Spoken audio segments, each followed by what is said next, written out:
KYNE. From the high desert and the great American Southwest, I bid you good evening, good morning, good afternoon, wherever you are in the world's 25 time zones, all covered very completely by this program. It's my honor and privilege to be with you for the weekend upcoming. Actually, here now. I have been buried in CNN coverage of Hurricane Jeanne, and if you haven't seen it, it's been absolutely incredible. A moment ago, for the first time ever in hurricane coverage, I saw, I believe in the Melbourne area, a correspondent in a yellow kind of, rain protective gear thing. He was picked up off the ground and actually took to the air. First time I've ever seen a correspondent take to the air as Hurricane Jeanne makes landfall at 27.2 north, 80.4 west. That's where it is right now. 27.2 north and 80.4 west, if you're following it on the map, about 10 miles west of Stuart, Florida. And apparently it has intensified as it's making landfall. The eye about halfway on land right now, winds up now to 120 miles an hour at the last report with 953 millibars of mercury. West-northwest is the movement at about 13 miles an hour. So once again, the hurricane actually at this very moment making landfall, half the eye on, half the eye off land. And there's going to be significant damage. This was much worse than they anticipated, much worse than we've had so far, and some of the pictures being shown on CNN are absolutely astounding. In a moment, from Florida, Joseph Meyer, a 30-year veteran of the securities industries. You may recall we had him as a guest. He worked as an arbitrator and mediator for the NASDAQ and New York Stock Exchange. He runs Meyer and Associates, a Florida-based investment and consulting firm that specializes in arbitration, mediation, business acquisitions, and capital for emerging growth companies about 100 miles from landfall of the hurricane. The fourth significant hurricane, and obviously worse than they anticipated, to pummel Florida so far this season. And we're going to talk about the economic devastation of Florida, that which has occurred thus far and that which is occurring as we speak. Now, with reference to my telephone lines, I would say Florida only, please. Any of the lines, you're welcome to fill them up, and we'll take calls as we can after we talk with Joe Meyer in a moment. Just astounding coverage, actually, on CNN. And as I say, I've never seen a correspondent take to the air, but this one did. Actually, the wind just picked him up and threw him off camera. I mean, behind something, off camera. So Florida getting hit very hard. This storm apparently intensifying even now, with the latest report showing winds at 120 miles an hour. Just for one moment, before we go to Joe Meyer, I'd like to see if I can get our first-time caller line on the air. Are you there? Yes, hello. How are you? Hi there, sir. Where are you, please? My name is Matt. I'm calling from Boca Raton, Florida. You're in Boca, huh? Yes, sir. I once lived there, went to school in Delray Beach, so I know exactly where you are. How are conditions there, and what are you doing? Well, right now things are pretty calm as far as the wind goes. It was pretty strong earlier. There's a big tree that got knocked over on Federal Highway, and this is after we've had the Francis episodes where a lot of the trees were knocked down, I guess the weaker ones, and they all got cleaned out. A lot of the ficus bit the dust over there. And right now, some of the larger trees have fallen down on Federal. One in particular is just right across Federal over by 20th Street here in Boca Raton. We have no power in certain sections of Boca. My house is out. And up in West Palm, where I work, they were having winds in excess of 100 miles per hour. And it's just taken a pounding up there. And I expect we're going to be getting tornadoes north of here because I've heard reports that there are green clouds. And I understand those are associated with tornadoes. Green clouds. Yes, sir. All right. Is there any way to assess the damage so far? I suppose not. Green clouds. What was that, Art? Is there any way to assess damage so far? I suppose it's too dark and too stormy for that. But do you have any sense of how much structural damage there is going to be to Florida? Well, yeah, I had to jump down to Broward to get some gas earlier. I'm a cab driver. And I didn't see a lot of structural damage here in South Palm Beach County or in Broward County from Fort Lauderdale north. Structurally, there's a lot of landscaping damage and a lot of power line damage.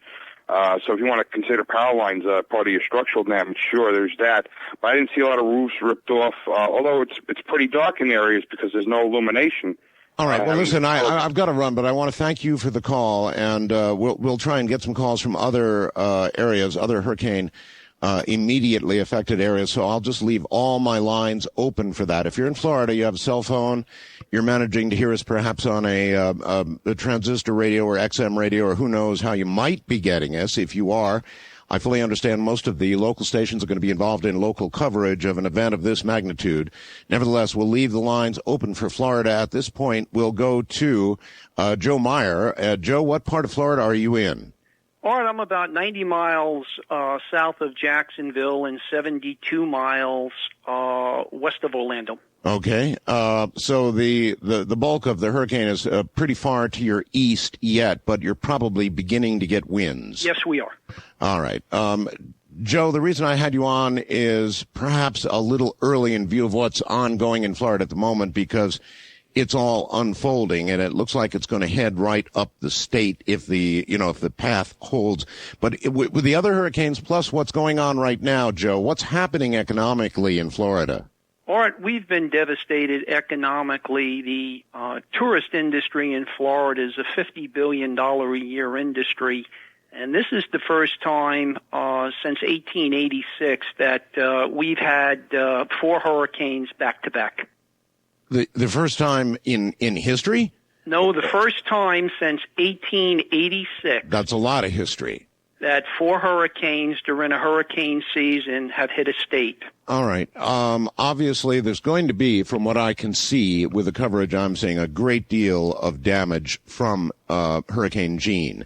So this will be added to what's already occurred in Florida. I was hearing interesting things earlier about people calling insurance companies, and apparently if they call them right after one of the hurricanes, then another hurricane hits, they get hit with 2 deductibles, I was hearing. Well, I think people have to understand that hurricanes Charlie, Francis, and Ivan have done a total of between $10 and $12 billion in damage, exclusive of the damage we're going to see from Hurricane Jeanne. And a lot of people are finding out, Art, that they have sizable deductibles on their policy, and they have to put out the first several $1,000s before an insurance company will step in and certainly pay the balance of the monies to make repairs. But is there something to that, Joe, that if you have one hurricane, then you call your insurance company and you make your claim, and then another hurricane comes along, that then is regarded, I guess, as a separate claim, and you're hit with 2 deductibles instead of 1? I believe that's correct, Art. So I heard some people on CNN saying it's better to wait. You might as well wait in view of them coming in. Of course, you wouldn't know to wait, but in retrospect, certainly it would be better to wait. So I'm hearing power maybe not to the affected areas for 3 weeks. I mean, this has got to cost, on top of the tourist dollars, the damage, the infrastructure damage, just incredible amounts of money and a long time to fix up. Well, through Hurricane Ivan, we had over 2 million people without power, and we were without power here for several days. And when the power did come on, it was really not too reliable. So I think so far with the storm having made landfall about 2 hours ago, we already have over 150,000 people without power. Oh, I've heard higher figures, perhaps than even that, and I guess it's going up by the minute. Most of the correspondents who were saying they were seeing, transformers exploding, say now they're seeing them much further into the distance. So then, obviously, it's spreading, and the amount of geography in Florida covered by possible or probable even power outages is gigantic. Yes, it is. We have 2 main problems in Florida, Art. Number one, we have a shortage of building materials in which to make repairs, and secondly, we have a shortage of manpower in which to come ahead and facilitate those repairs. So the damage from the previous storms in a lot of instances has not been fully repaired. All right. Well, I'm sure that's certain. A lot of roofs torn off with just tarps on them or something, and no doubt those are gone now, too. What about evacuation? There's been a lot of talk with regard to this hurricane, that a lot of people have not evacuated. And, of course, they sort of thought, well, this isn't going to be much of a storm. Wrong. It got worse as it approached the coast. It's obviously very bad. How many people do you think, percentage-wise, just said, the heck with it, I'll ride it out, I'll stay home? Well, I think when you take a look at the number of people that have gone into the shelters, we're probably looking at 50% less than what we had on the previous storms. We did have mandatory evacuations in a lot of counties, and we had people decide to stay in their homes.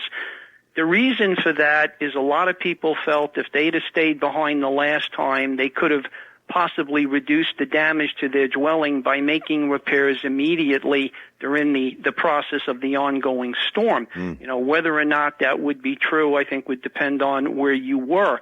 But I think a lot of people decided to stay behind this time. I think economically people could no longer afford to flee the state with the cost of gasoline and lodging.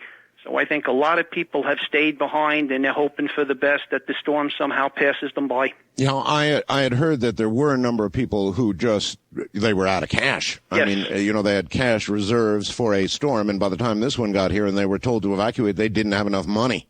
No, they did not. And they couldn't buy generators because Home Depot was out of generators, and a lot of people have decided that they're just going to stay behind and tough it out.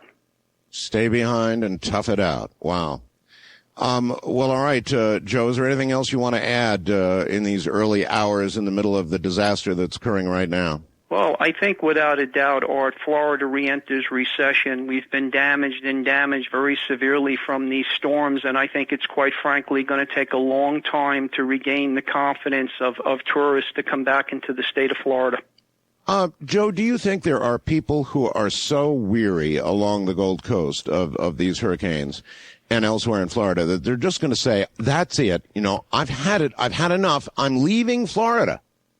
I think we're going to see a lot of that, and I think we're going to see a lot of people that were contemplating moving into the state of Florida seriously rethink their position.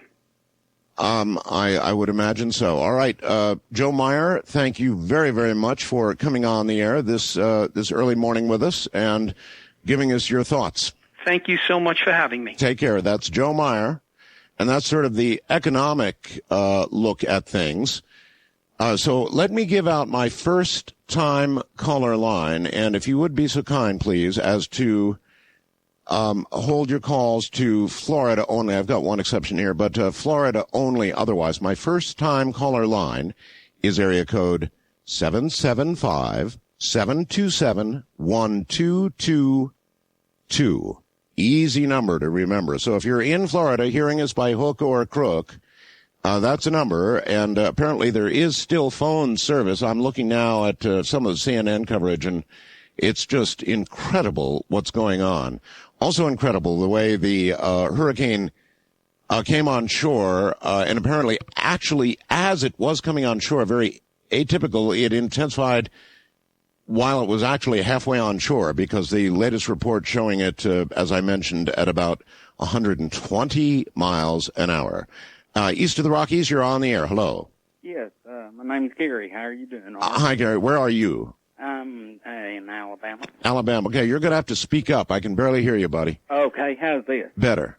Okay, Art. Well, my heart goes out to all those folks down in Florida, and I would also like to say that I'm a storm spotter. I've been a spotter well over 20 years, and these storms here are really something else, quite honestly. Well, how do you see these as different than all the other years you've been watching? Well, I've been spotting ever since '83, and it's the frequency and the magnitude of them.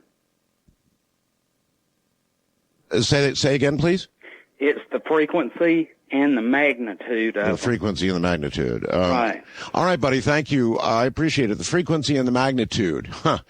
Well, this kind of, as you well know, and many of you have been listening to me for years and years and years now, this is nothing that surprises me in any way. With what I've been telling you about the weather, what we're seeing right now is but the beginning. And it's not just hurricanes. I'd like to emphasize that. You're going to see all manner of severe weather, including tornadoes, flooding, islands that are going to become uninhabitable. Increasingly, you're going to see all sorts of things happening with our weather that people will, for a while, continue to attribute to sort of a natural cycle. But it's been my feeling for a long time. This is not a natural cycle we're in. First time caller line, you're on the air. Hello. Hello. Hi, where are you? I'm in Port St. Lucie. Port St. Lucie. Okay, so that's literally ground zero, sort of, huh? Yeah, it's right now in the eye. It's really quiet, and we went outside, and there's just roofing everywhere.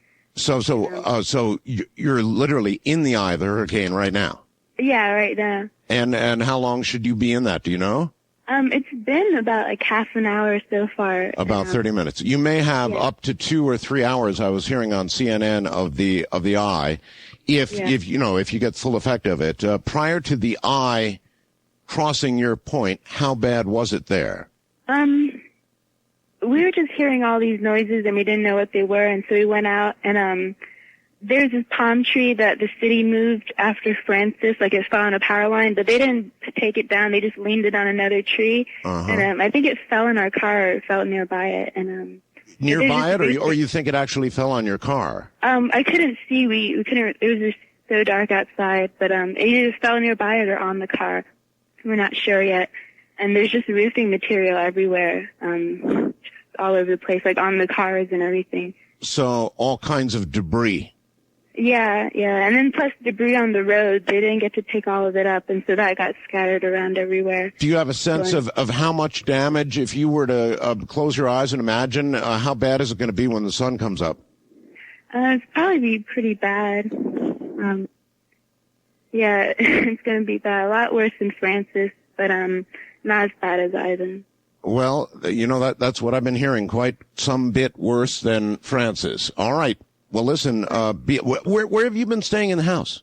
Right now, we were staying in the garage. Right now, I'm in the living room. So you're back in the living room during the eye, huh? Yeah. Any idea how bad it's going to be on the other side? Of the house, or? No, the other side of the hurricane. Oh, it'll probably, I guess everything that, fell down already, so, I don't know. Well, remember, the winds will be from a different direction as soon as the backside of the hurricane hits you. So, everybody urges, and I'm sure you're going to get hit with more. So, yeah. Stay put. Right. All right, thank you. East of the Rockies, you're on the air. Good morning. Oh, yeah, good morning. How you doing today? I'm all right, sir. Where are you? I'm in Orlando, Florida. Orlando. Okay, my wife's brother is in Orlando, and we talked to him a little while ago. Believe it or not, he was asleep, and we woke him up when we called. But I guess in Orlando, you're just probably beginning to get some pretty good winds, and it's coming your way, huh? Hey, Art, let me tell you this, please. Art? Yes. Are you there? Yes. It's not Jean, it's Terry. I was in the eye of the storm. I spoke to her. You spoke to who, sir? It's not, the storm is not named Jean. It's Terry. Terry, huh? That's her name. Well, is that bestowed by you, or what? That's what she told me. Her name is Terry. Oh, I see. So you talked to the hurricane? Yes, I did. I was straight in the middle of it. You were straight in the middle of it, and you talked to it? Yes, I did. Her name is Terry, not Jean. So she's objecting to being called Jean. Maybe that's why she intensified before she hit shore. First time caller line, you're on the air. Hello. Hello, Art. Yes. This is Dave calling from Tampa. Hello, Dave. Hi. About the deductibles on the insurance, each storm in Florida is considered to be a separate event, and this was a law passed right after Hurricane Andrew as an enticement to keep all the insurance companies from bailing out of Florida.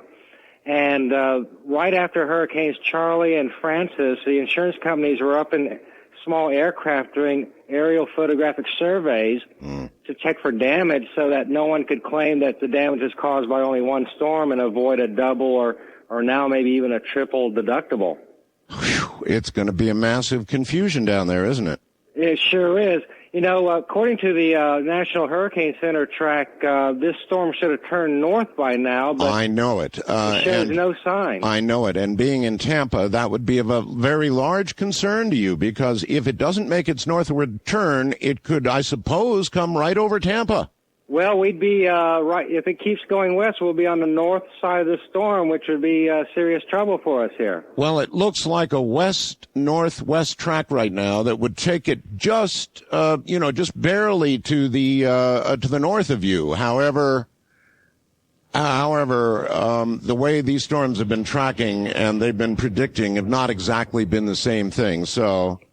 Well, for the past 7 hours, 7.75 hours, has only moved 1/10 of a degree north. All the movement's been westward. Yeah, right toward Tampa. So I guess you're all batting down, aren't you? I certainly am. All right, my friend. Thank you very much for the call. Take care. First-time caller line, area code 702-727-1222. There and east of the Rockies, Florida only, please.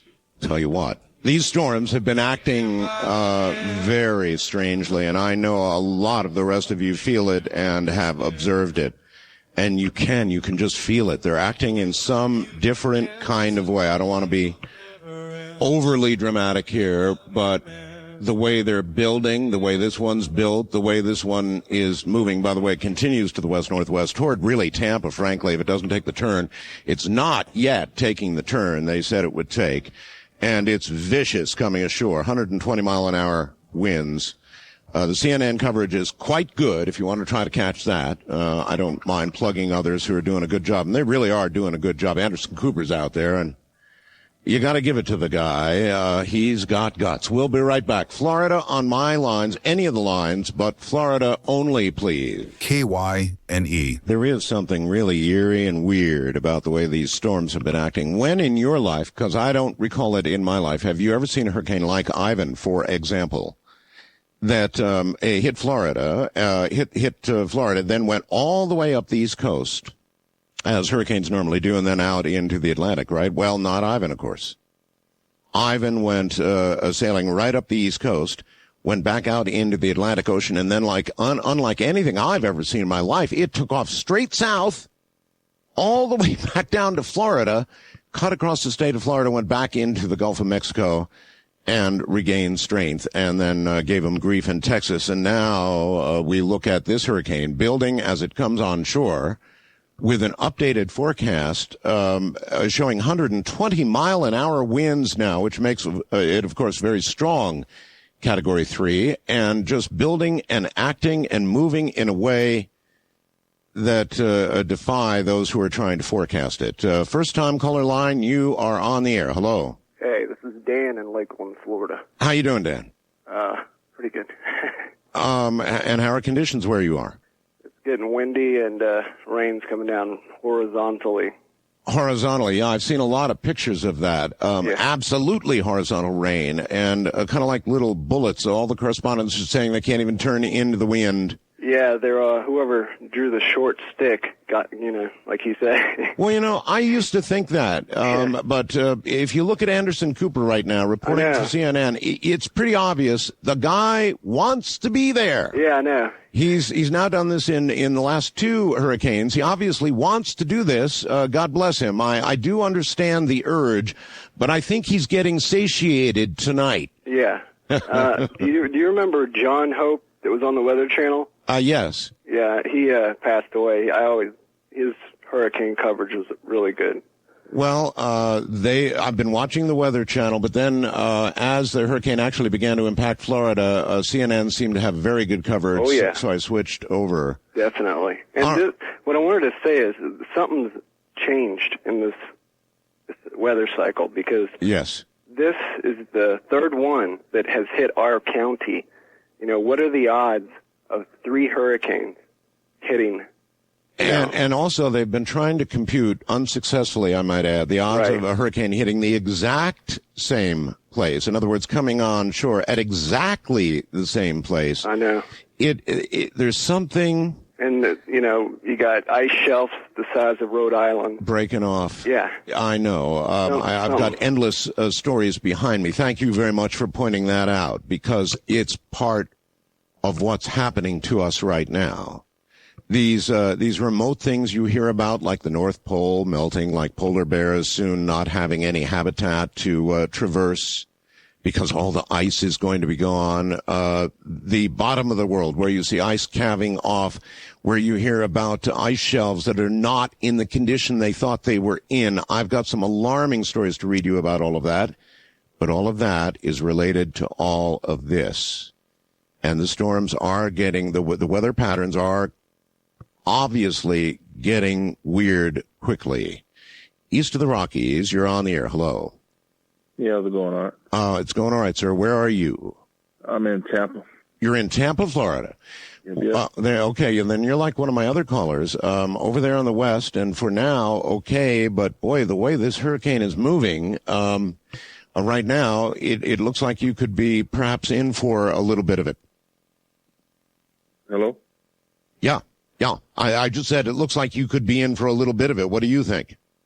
Yeah, I think it's gonna get pretty bad. I hate to, say that, but it's just it's getting real scary right now, and I'm just hope everything everybody makes it out of this one okay. Those last three were like hell on earth, man. I'm telling you. Hell on earth. That's the way it's being described by a number of people. Hell on earth.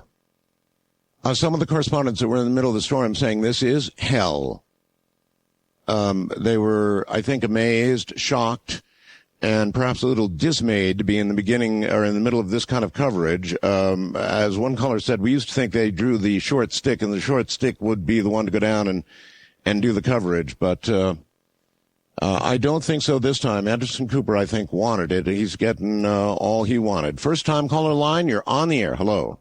Yeah, hi. It's Ken from Fort Lauderdale, Florida. Fort Lauderdale, yes, sir.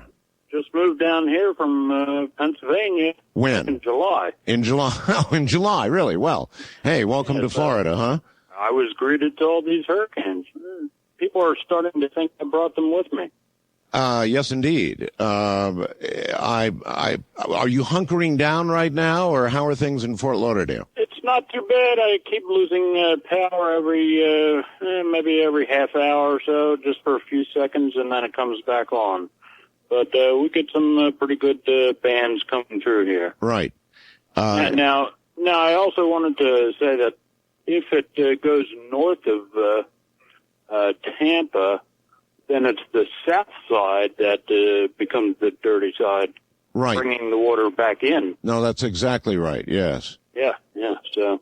All right, my friend. Anyway, listen. Thanks, and take care in the middle of that monster. Okay. Thanks a lot, Art. Right. Bye.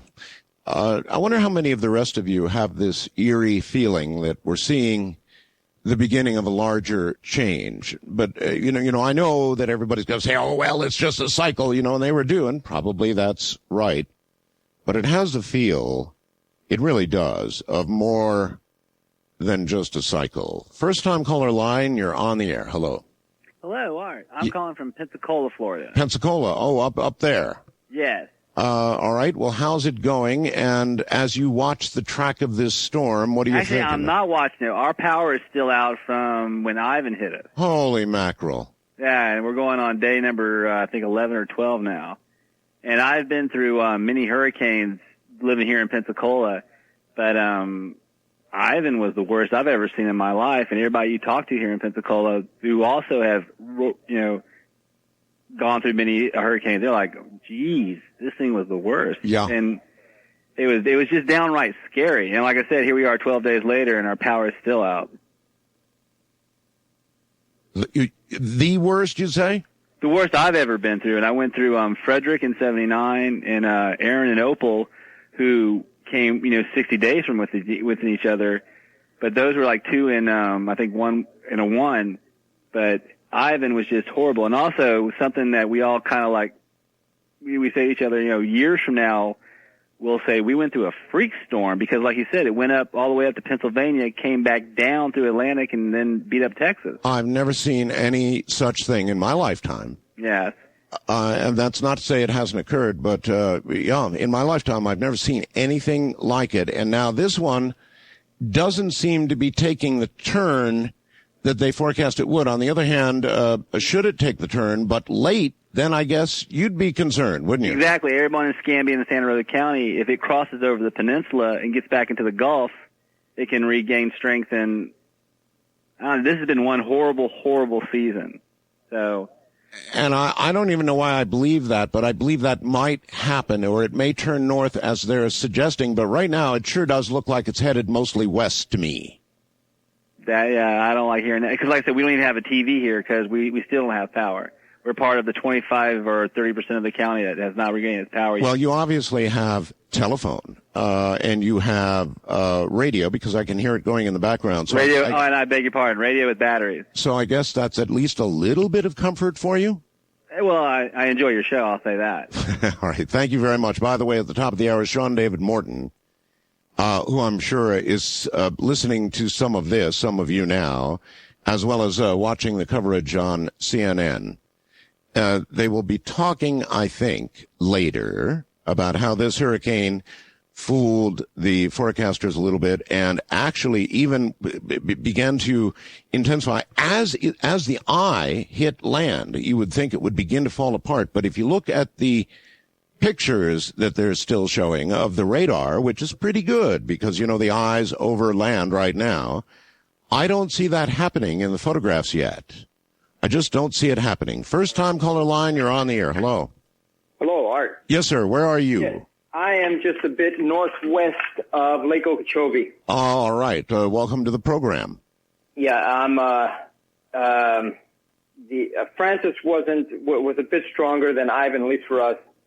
And, we've been cutting down trees during the day, to avoid any sort of trees, hitting the house. That's a pretty smart idea. In other words, you're that worried they're going to come down. Well, it wasn't only us. In fact, the electrical company was around, and the telephone company was also around, making sure certain trees were cut down to avoid any problems later on that they could have. Yeah, makes sense. Well, you had a caller that called in talking about green clouds before. That's right. I have not seen them, but if you could get some more information on that, I think that would be pretty interesting. Well, I am open to it. I have, people can get me on the computer, email, or of course here on the phone, and I'd like to hear other reports of that myself. Thank you very much. People are going to, of course, have to be careful about the possibility of tornadoes. I think there have been several warning areas right now with regard to tornadoes, but the bulk of the tornado action probably is going to occur tomorrow and the following day as the storm moves north, if it does as forecast, which we're not exactly sure about right now. East of the Rockies, you're on the air. Where are you, please? Okay, Art, you ready for this? I have no idea, sir. When I do this program, I'm ready for anything. I also was in the center of Ivan. His name is not Ivan. His name is Cyclops. Cyclops. All right. Well, if you get to talk to Grant, be sure and ask him if that's really his name, and being absolutely certain you know that he's in the right tomb. First time caller line, you're on the air. Hello. Hey, how you doing? I'm doing all right, sir. Where are you?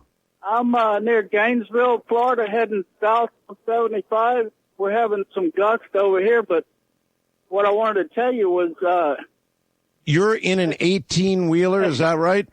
Yeah, I had a couple of gusts hit me so far. I'm planning to try and stop and check it out in Ocala. Are you running full or empty? I'm full. I got about 34,000 pounds on the truck. Okay, and you're headed south. Right. Winter Haven is where I'm supposed to deliver. That's right in the path of where it's going. Yeah, I hear you. I mean, what's your thinking right now? Are you just going to continue on, or are you going to say, look, we better park and ride this one out?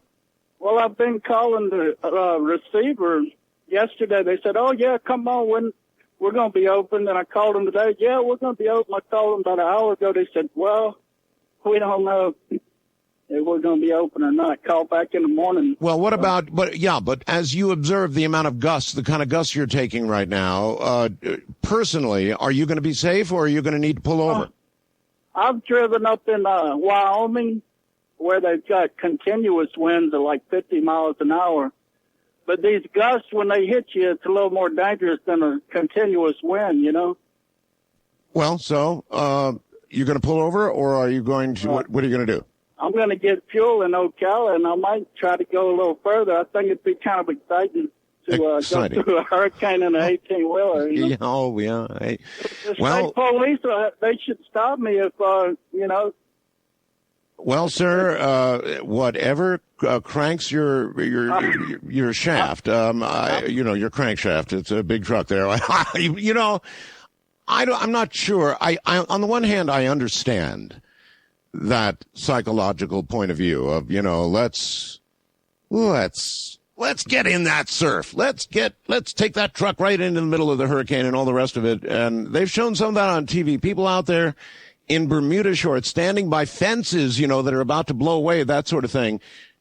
Very serious winds, and people sort of, I don't know, being sightseers. So on the one hand, I understand that, but on the other hand, people really are crazy, aren't they? First time caller line, you're on the air. Hello? Hello? Going once, going twice, gone east of the Rockies, you're on the air. Hello? Hello, Art. How are you? I'm all right, sir. Where are you? I'm calling from Middletown, Connecticut. Connecticut. All right. Yeah. Well, we're taking Florida only at the moment, but if you have a real quick comment. Okay. Quick comment. I got the CC radio that I heard advertised from you. Yes, sir. A year ago, and it's the best radio I ever had. I ever bought something from someone advertising.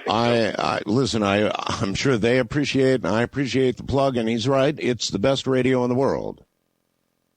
And that's something the rest of you might think about, because when something like this comes along, and increasingly over the years, I've told you, it's going to come along more and more, there are certain basic things you've got to have. One of them's a radio. It's the only comfort you're going to have. Electricity goes out, telephones go out, television goes out. All of that happens when storms of this magnitude occur and will increasingly occur. And you need to have a good radio. So that's good radio. And other things, lights, they sell those. And by the way, particularly the newer style light with LEDs that last millions of times longer. I don't want to do a commercial here, but these are the things that you need to have with you. First time caller line, you're on the air. Hi. Yes. Hello, yes, sir. Where are you? I'm in Pensacola, Florida. Pensacola. And Are you in a vehicle? No, I'm in my home. In your home? Uh-huh. Okay, so how do you feel about all this? Well, the trucker that was just on there, he ought to pull off the road. We had a trucker like that trying to beat this storm here in Pensacola when Ivan came through, and he was going to cross the Interstate 10 bridge, and a 40-foot wall of water came and wiped the bridge out. And wow. Half of the truck was parked on the back half of the truck was on the bridge, and the cab went down in the bottom of Scambia Bay, and that's where they got the guy out. He was dead. Well, there are reports of people. I mean, people do some of the damnedest things. There's been a report some people actually took off to one of the barrier islands right in the brunt of all of this. And then apparently 2 people called 911 and said that car went off the intercoastal highway, off into the water. And, you know, because it was so bad, they couldn't even send out Coast Guard or whatever with the hope of saving this person if they really did go into the water. I don't see how they could live through it. Well, anybody who tries to stand in the path of a hurricane like what we had here in Pensacola, or even with Gene right now, they need to really think twice. They ought to come to Pensacola and look around. It's like 1,000 tornado. If you can imagine what one tornado would do to an area, it's like 1,000 tornadoes. Listen, I had a economic kind of guy on the air a little while ago, and he said this is going to send Florida into a recession, all of this. Do you agree with that? Well, Pensacola was, Escambia County, where Pensacola is, was already the 17th poorest county in the nation. So I don't know about the rest of Florida, but it's probably going to be better for our economy here than it was before Ivan. You know, because there's federal money flowing in from FEMA and yes, and but even despite all of that, this is so serious, sir, that the guys who watch the economy are saying this is going to toss the entire state into a recession, an economic recession. The weather is much more powerful than you think it is if you're in the affected area please take care. Can't you feel the quickening? Can't you feel it all quickening with what's going on with our weather right now? That doesn't need any more explanation. What's going on in Iraq? What's going on all across the world right now? In most areas, can't you feel a kind of a quickening? By the way, I want to mention Haiti. As you know, Gene, during its tropical storm early days, passed over Haiti. And the scenes from Haiti, if you've seen them, if you've seen any of them, and I think you probably have on one of the networks, or maybe Drudge, he had some incredible photographs, actually, of what was occurring in Haiti. There are riots going on, 1,500 dead, perhaps 2,000 more unaccounted for. It is a disaster of near biblical proportions in Haiti. If you take a look at some of the photographs, the capital city, the cities and towns in Haiti, they are submerged. All of the water is polluted. The people are rioting. They're grabbing things from the back of trucks. They're raiding trucks. Every bad human behavior you can imagine driven by desperation is occurring in Haiti, and we haven't done very much yet. Now, I know it's just Haiti, and I know we've got to worry about our own people right now in Florida, and you worry about your own first. But we're a big country. We can do a lot of things, and it seems to me we could be doing more than we're doing for Haiti. I know the billions we now spend in Iraq, and I know that the tragic, terrible situation is part of this quickening going on there. But there's really a gigantic tragedy on our doorstep. So as soon as we can get things in store in our own house here, and we have time to look elsewhere, we really should take more of a look at what's going on in Haiti. In a moment, Sean David Morton is here, and I'm sure he'll have a lot to say about all of this. He's a natural psychic, a trained remote viewer and remote viewing instructor, an intuitive consultant, an investigative reporter, an accomplished award-winning producer, director, and screenwriter for TV and film. He is a managing trustee of the Prophecy Research Institute, which since March of '93 has published the monthly Delphi newsletter, which now has about 20,000 people that subscribe worldwide. Sean first achieved a whole lot of recognition when he took an expedition to Area 51, made the front page in newspapers across America, including the LA Times. Later discovered a mountaintop vantage point where you could look down on Area 51 out of the shadows into the realm of an international discovery. He was also the first to break stories, national stories in the world press, not only on Area 51, but on other very interesting things. Phoenix Lights, remember? Tulsi Mesa, the Chupacabra, the Area 51 alien interview. I'll never forget that. I was here for that. The Pleiadian contact case, there have been many of those. Since then, Sean's appeared on, written, directed, and produced, and consulted for a lot of TV programs to include Hard Copy, Strange Universe, Sightings, Now It Can Be Told, The Conspiracy Zone. You've probably heard of most of those. Since you follow this kind of thing, Sean uses his talents and abilities to predict future occurrences, trends like earth changes like we're going through right now, political events and stock market fluctuations. He does have an astounding hit rate on this program. There are many Sean detractors out there, and whenever you're going to have Sean David Morton on, you'll always get a lot of, oh, why are you going to have that fraud on? Well, that's an opinion, not mine, because I've watched his predictions over time. They've been quite remarkable. Really, they have.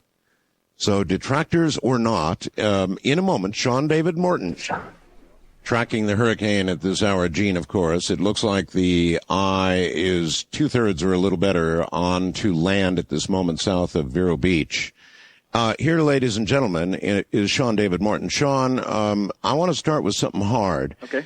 There are websites, various websites scattered across the web that are almost devoted to debunking you, calling you a fraud, and really coming after you with claws and teeth bared, right?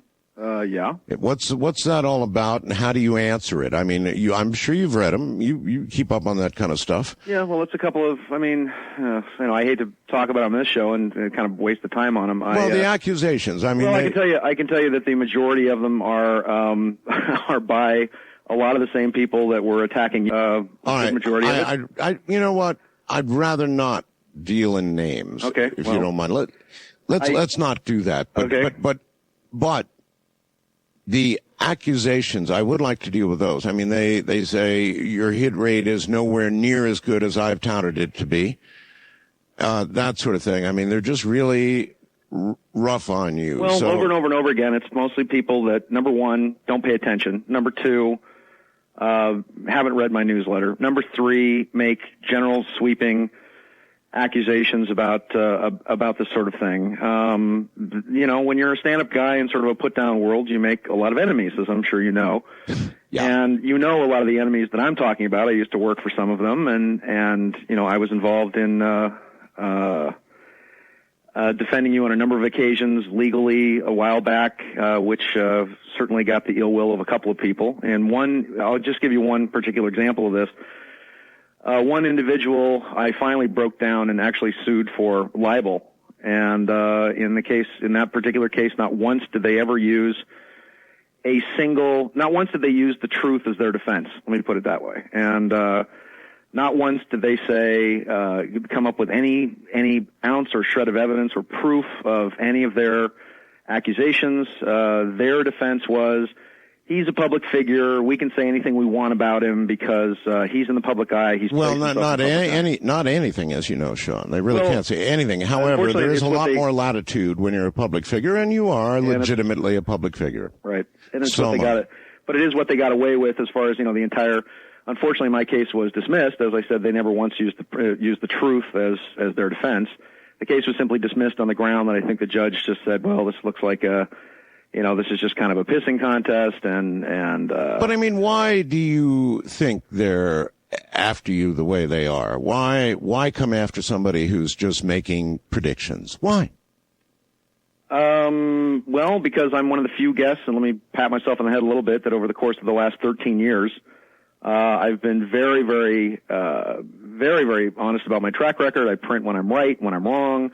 I try to make sure that things are printed, that we have transcripts of the interviews themselves, and I'm one of the few people that they can't simply point their finger at and say, this guy's just wrong all the time, and he's just another freaky psychic. And I mean, I have the unfortunate distinction, as far as my detractors go, of actually putting in print, both in my Delphi Associates newsletter and stating on the radio a series of very specific predictions that have been very specifically accurate. And I think to tell you the truth, I think it drives them crazy that I've been as right as I have been for as long as I have been right and correct. And as I said...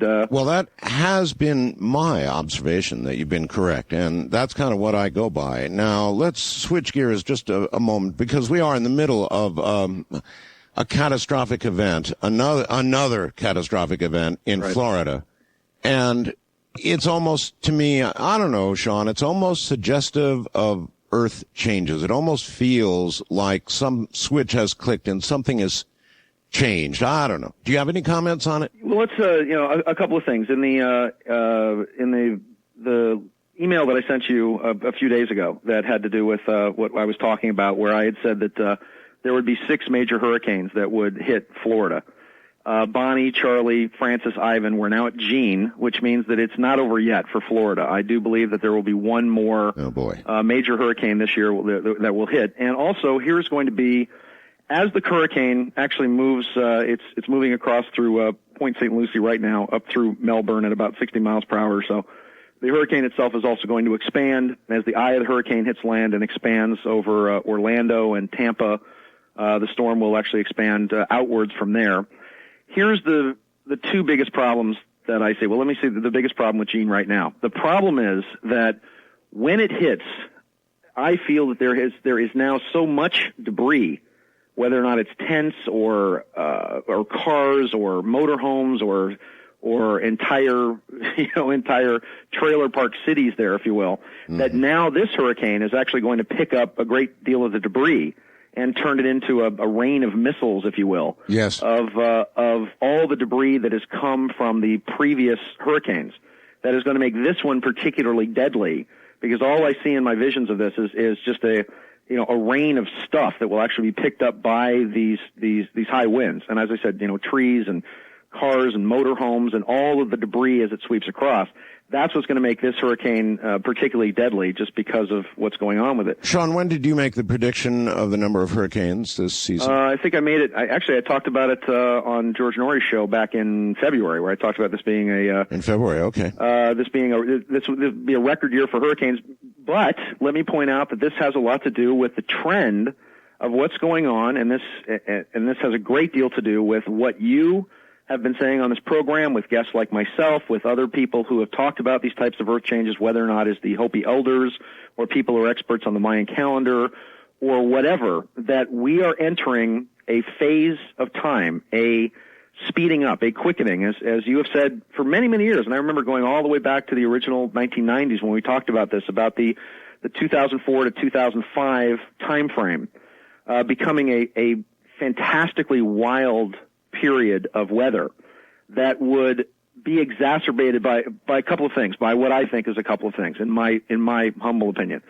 Number one, we have a solar cycle that we seem to be going through, in which there continue to be a massive, mammoth amount of solar flares, and basically it's supposed to be like an 11.5-year cycle or a 22-year cycle that just hasn't stopped for like the past 4 years or so. It has been incredible. And this cycle 23, as they've been calling it, which I think is interesting because you have 23 base pairs of DNA. It's the number 23 has certain mystic and occult significance, hasn't stopped. And I've also been talking on this show for many, many years about a military white paper that was written quite some time ago, which was called The Flight of the Key Bird, which was a B-29 bomber, I think the last one in existence next to the Enola Gay. And this B-29 bomber was outfitted in the late 1940s, early 50s or so, to begin to track magnetics, the northern magnetic pole, which is what actually opened up the polar routes to commercial airline travel. It was one of the most valuable studies that the military has done, I think, in the past 50 years or so. I was shocked when that happened, and I remember suddenly planes were going over the pole. Indeed. And this occurred because and this is one of the things that they found, and this was then studied by the Rand Corporation in Santa Monica and a number of think tanks, is that this is what terrified them. And there's a huge report on this, big white paper that you can actually still find today in a book called World in Peril. Now, let me be straight about what they were terrified of. They were terrified of the amount of solar radiation that they might encounter, or what? Oh no, this is what they discovered. They discovered that there's what we call a magnetic North Pole, and then the magnetic North Pole is actually divided up into, there's actually 3 magnetic North Poles, and it is near what we call the natural North Pole. In other words, the magnetic North Pole is somewhere near, I believe it's called Boothby Bay, Canada. Well, yes, it's been drifting westward, right? It's been drifting towards the actual axis. In other words, there's the magnetic pole, and then there's what we call true north, which is the actual northern axis of the planet. One of the things that they discovered was that the magnetic poles of the planet were relatively stable from when it was first measured, approximately 1800, somewhere in the late 1800s or so, yes, up until they started actually testing it, up until about, when they started doing this, 1946, 47. And one of the things that started really worrying them was that you had magnetic north and true north were starting to come together, and that somehow the Earth had been knocked slightly off its axis, and that this was the result of massive atomic testing that started in 1945. And then, of course, I think they dropped somewhere to the tune of about 1,500 nuclear bombs on Nevada, our biggest enemy, because they dropped the biggest number of bombs there. And that between cobalt bombs and hydrogen bombs and all of the various testing, that the Earth had been knocked slightly off kilter, if you will. And that one of the things that they were discovering was magnetic north was drifting towards true north. And the findings, and I'll put this all in a nutshell because we've got so many other things to talk about. Yes. The finding of this is that they found that as magnetic and true north began to drift closer and closer together, that there would, and this was in the report in the 50s, that you would see massive storm fronts, amazing hurricanes, hurricanes that they would have to reclassify because they would move beyond, I think, the force 5 that they are, the classification now. The melting of the polar ice caps, all of these things that you find, the quickening on all of the things that are happening now would begin to occur as the magnetic field of the planet, as magnetic north began to move towards true north. Now, all right, this is all very interesting. Do you believe that? Do you believe the Earth was actually knocked off its axis by atomic testing? It wasn't a question of believing it or not. This made the front cover of Look magazine in 1967 and was then studied extensively by the Rand Corporation in Santa Monica, who built a gigantic model of the Earth. You're saying it's fact? It's fact, yeah. I'm saying that... Well, it sure is one I didn't know about. I didn't know we'd been knocked off our axis, and that would seem to be a big headline for someone to, put across a newspaper, Earth knocked off axis. Well, when they printed it in most of the major newspapers, it was just one of those concepts that was too big for people to kind of handle. What the Rand Corporation found, and this is what I think you'll find the most interesting, is that when they built this huge, and it's, in the think tank right in Santa Monica, right off the 10 freeway there, they built this huge scale model of the planet that had the magnetic fields and magma and the whole thing. And what happened was that when true north and magnetic north met, they actually found that their model of the Earth actually wobbled over on its side approximately 60% of the time. The other 40% of the time, the north-south magnetic poles flipped. In other words, the whole model didn't flip over, but the north-south magnetic poles actually flipped. Right. And that was in 40% of that. Now, the military was considering keeping all this top secret. Look magazine got a hold of it. It then appeared in a number of magazines across the United States, and it was just one of those things that was like, at first they thought they had to classify it, but people just kind of felt, well, if the Earth's going to flip over, what can I really do about it? And it was just one of those things that was just too big for them. But the biggest thing they were worried about, and this was the most interesting thing in their projections is that between approximately 2005 and 2012, that the space between the poles, in other words, it would move slowly at first, 5-10 miles per year, they felt, and then it would begin to increase 15, 20, 25, 30, get faster and faster and faster, and their projected time frame for massive weather occurrences, winds, and this possible electromagnetic pole shift, possible complete polar shift, was between the years of 2012 and approximately 2014. And if you actually look at the Great Pyramid of Giza, and we're going to talk hopefully a lot about that tonight, the Great Pyramid of Giza, of course, the ending of the Mayan calendar, December 21st of 2012, you look at all of these social, political, economic, and geologic cycles that are all coming to a head, they all seem to come to a head once again in that same time frame of 2012 to approximately 2014 or so, which was when, as I said back in the 60s, when the military was projecting that there may be this, that there may be this massive polar flip, and this would be preceded by all kinds of horrifically freak weather. Is there any particular reason why Florida is the target of all this activity? Any particular reason that you know of? Well, outside of the natural geology, we've gone through about 100 years or so where we've had a pretty, there's been some really big storms that have cut across Florida, but when you really think about it, we've had a fairly quiescent 100 years or so. And then what's now happening is it seems that suddenly everything's beginning to wake up. And we're now moving into, in other words, very slow hurricane seasons, moving into very, very rapid hurricane seasons. Once again, and let me point out the movie The Day After Tomorrow. Mm-hmm. There was a lot of stuff in the press, actually, Day After Tomorrow, saying, "Oh, this movie's nonsense and the science is all wrong." Well, they apparently never read the Popular Science article that they did all about that particular movie, in which a skeptic writer went to all the various experts in these various fields of climatology and said, well, what do you think about this movie, The Day After Tomorrow? And every single one of them said that the movie they felt was scientifically accurate, even though in the movie, obviously, the time frame was condensed, but that you would see all of these things begin to happen all right, Sean, in the space of 20 years. Hold it right there.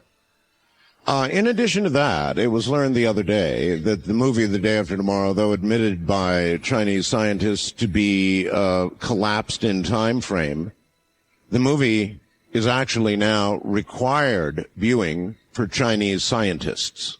I said required viewing. I'm Art Bell. Watching CNN as the hurricane tears at Melbourne, Florida, and a whole lot more of Florida. Actually, this is going to cover a lot of territory, and it's a bad one. We'll be right back.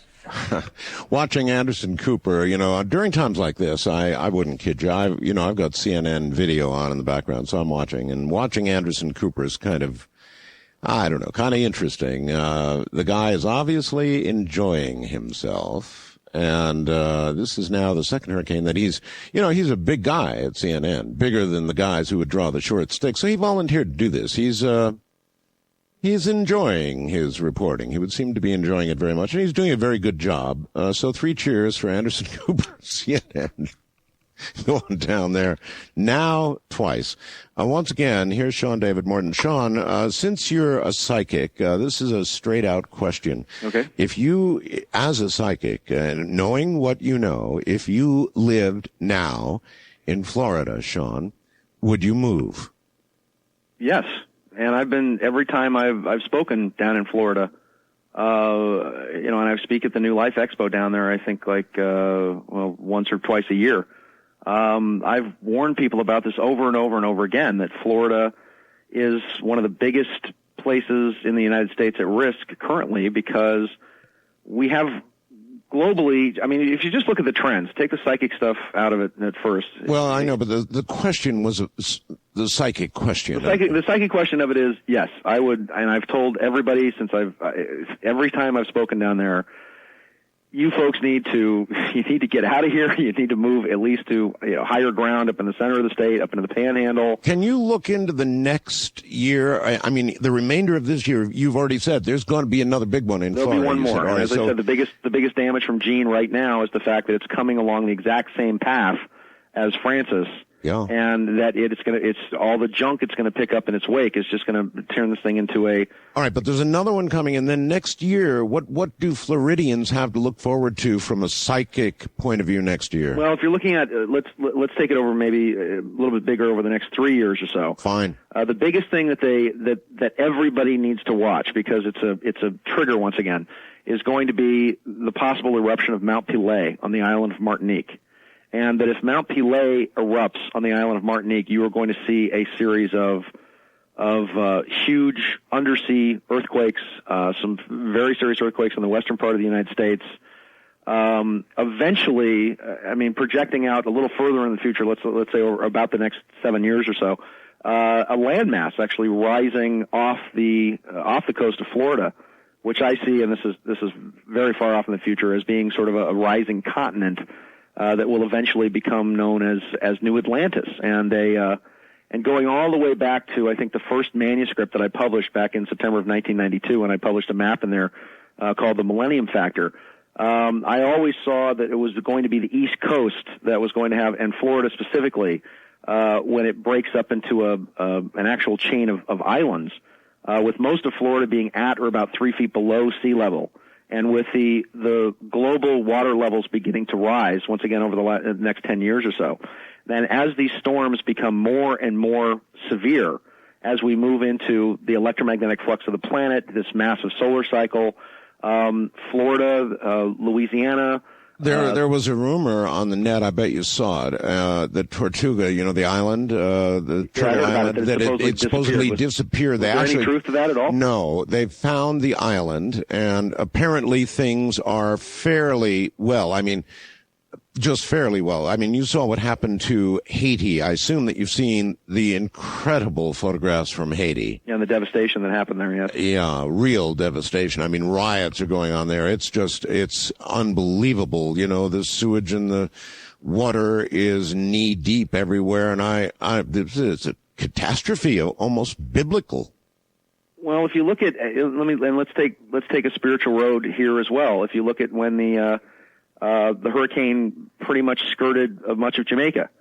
And Jamaica prides itself on being one of the most spiritual places on earth. Did you see how weird the way it got to Jamaica? Yeah. And then made an immediate left-hand turn and went all the way across Jamaica before it turned. It was almost like magic. Well, if you look at, once again, the Jamaicans themselves claiming that it was because of their spiritual practices and their prayers and you can't go 50 yards in Jamaica without hitting some kind of church there. Right. And the Jamaicans really kind of hate the Haitians because they feel that that Haiti is a, well, even the word hate, is a place of black magic. And okay, fine. A wild question then. Do you think it's possible that they did use some sort of power that we've toyed with and know about, and they moved that hurricane?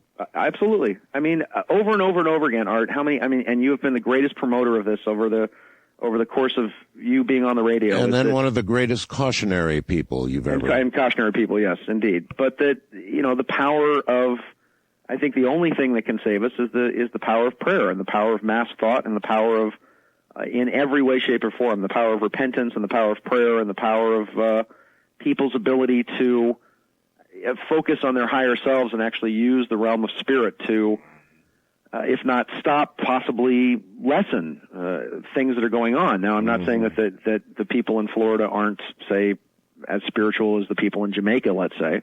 But the Chinese have an old proverb that if you build your house next to a dragon, it shouldn't matter that the dragon is sleeping. And there's been so many people that have actually... But you're suggesting there could have been some kind of magic involved, and what happened? I'm thinking that, once again, that I think the spiritual nature of the people in Jamaica, and I think their faith, and I think the power of their faith, I believe, managed to drive it away from the island. At least that's what many of the people that I know there claim. That they prayed very, very hard, and that miraculously Jamaica was in fact spared. Then, by extension, those with, let's say, a lack of great faith are open targets for this kind of thing. I think in many ways, yes, and implying the Haitians, implying Floridians. Mm. Well, yeah. Once again, I go to Florida. And it's unfortunate, but, when I go to the New Life Expos down there and, over the last couple of years or so, they were not particularly well attended. There were not a lot of people that seemed to be interested in very higher spiritual things, at least in the place where I was. Of course, there were a lot of problems with security because they had things down by the port and they were searching people because the place where they're actually holding the conventions were like right near an oil field, I believe it was. Mm. It's at the same time though, God causes the rain to fall on the good and the bad alike, as they say. And Florida just so happens to be geologically positioned in such a way that, you have these massive storms. And I think that what's also going to occur, and this is, once again, it's very unique that just over the last couple of days that we had the Jewish New Year in 57-65. Interesting side point. The National Weather Service, because of Yom Kippur, actually, and they never do this, they said, listen, if you're in Florida reading this bulletin, it was an official bulletin, be aware it's a Jewish holiday, and many of your neighbors may not be watching TV, may not be listening to the radio, or reading newspapers, or doing anything at all to observe the outside world. Please alert them. That was in an actual NWS bulletin. Well, that would be true because on that particular day, you're not supposed to turn on. You're not supposed to light any new fire. In other words, not watch TV, not turn on radios, not turn on lights. And yes, they're absolutely right about that. I think it's interesting, and this is what and over and over and over again, I've said this in every single one of my lectures and everywhere I've been, on this program, over and over and over again, that from September 16th, which was the beginning of the Hebrew New Year, 57-65, through 2005. September, October of 2005. We'll give it about a month rain in there. That this year, we have 1 year now, about 365 days and change, was going to be a year of warning. That we have 1 year now to get prepared. That we have 1 year now to prepare ourselves, to prepare our families, to get to places where we believe that we will be safe, to get out of harm's way, because after this year, and it's the most fascinating thing is when I did a documentary called The Prophecy of the Pyramids last November, where we shot inside the Great Pyramid of Giza for a few days or so. And if you go down underneath the pyramid, I know you've been in there, and you go all the way down that deep, deep tunnel that goes underneath the pyramid itself. Yes. And you go into what's also called the pit or the well of souls. Yes. Which is one of three paths. You have the pit, which is sort of the downward descending. That there's three paths of mankind. That you have a path of mankind that goes all the way down all the way down to the pit or the well of souls, which are those people who continue to identify with evil, continue to identify with negativity, continue to basically just not care and get cast into this well. You have the material path, which is those who wind up in the Queen's Chamber and go sort of the more is better kind of path, if you will. They just get involved with the material stuff and just keep going round and round and round and incarnating in material existences. And then you have the upward path, which then leads to the incarnation of a messianic figure and, of course, the sarcophagus, which I know you laid in there, and ascension. In the pit itself, when you stand up in that room, that represents the year approximately 1900.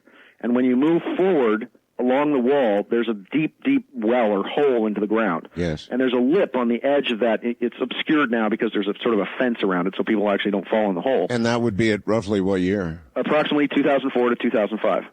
Huh. According to the time coding. That there would be this 1 year where you actually have a slope, if you will, that if you're walking it in the dark during an initiation ceremony, you would be able to feel it with your toe. And that 1 year period would be the warning time for those who choose a higher spiritual path to be able to move around the pit. Okay, let's say that this is it, that we're in the warning right now. Let's just, for the sake of this discussion, say, okay, this is it.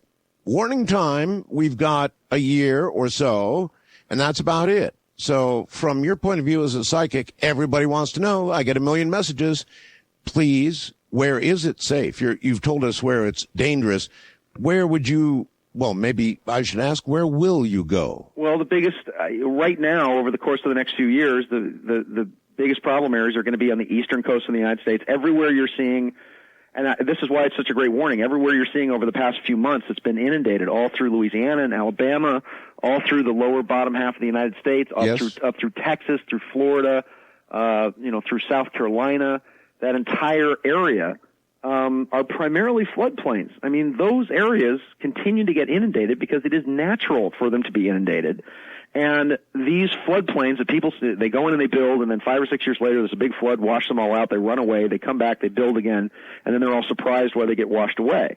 I mean, the safest parts in the United States are going to be areas in the center part of the United States, areas, and I think still now, areas in California, areas up in the central and northern sections of California, all throughout the center part of the United States. And I do think that globally the United States is going to be one of the safest countries in the world, relatively speaking. However, and the caveat to that is that after 2005, one of the biggest things that we are going to see is people beginning to abandon a number of accoutrements to the material world, if you will.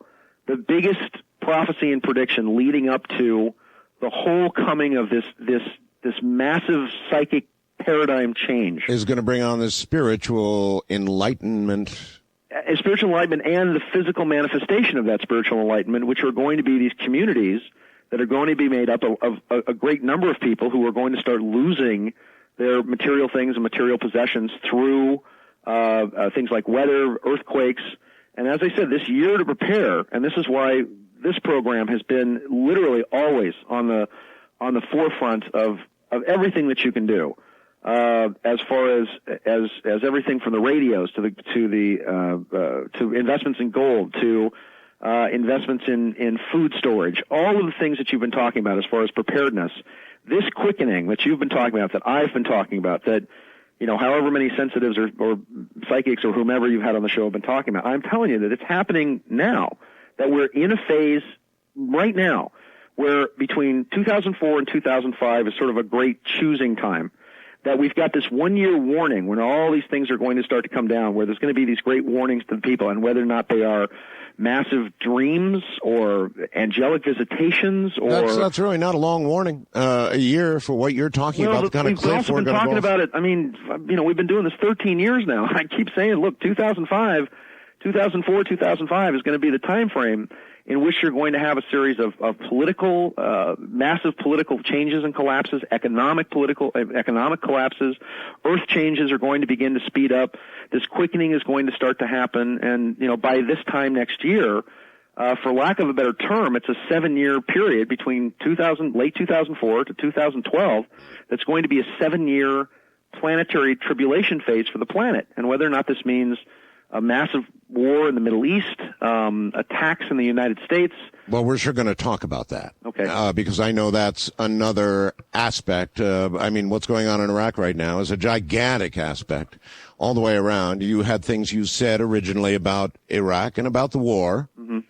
And I presume that you can predict for us to some degree where this Iraq war is headed, because right now it sure doesn't look to be in a good place. I know they paint the best face they can in Washington on it, but it doesn't look good to me, Sean.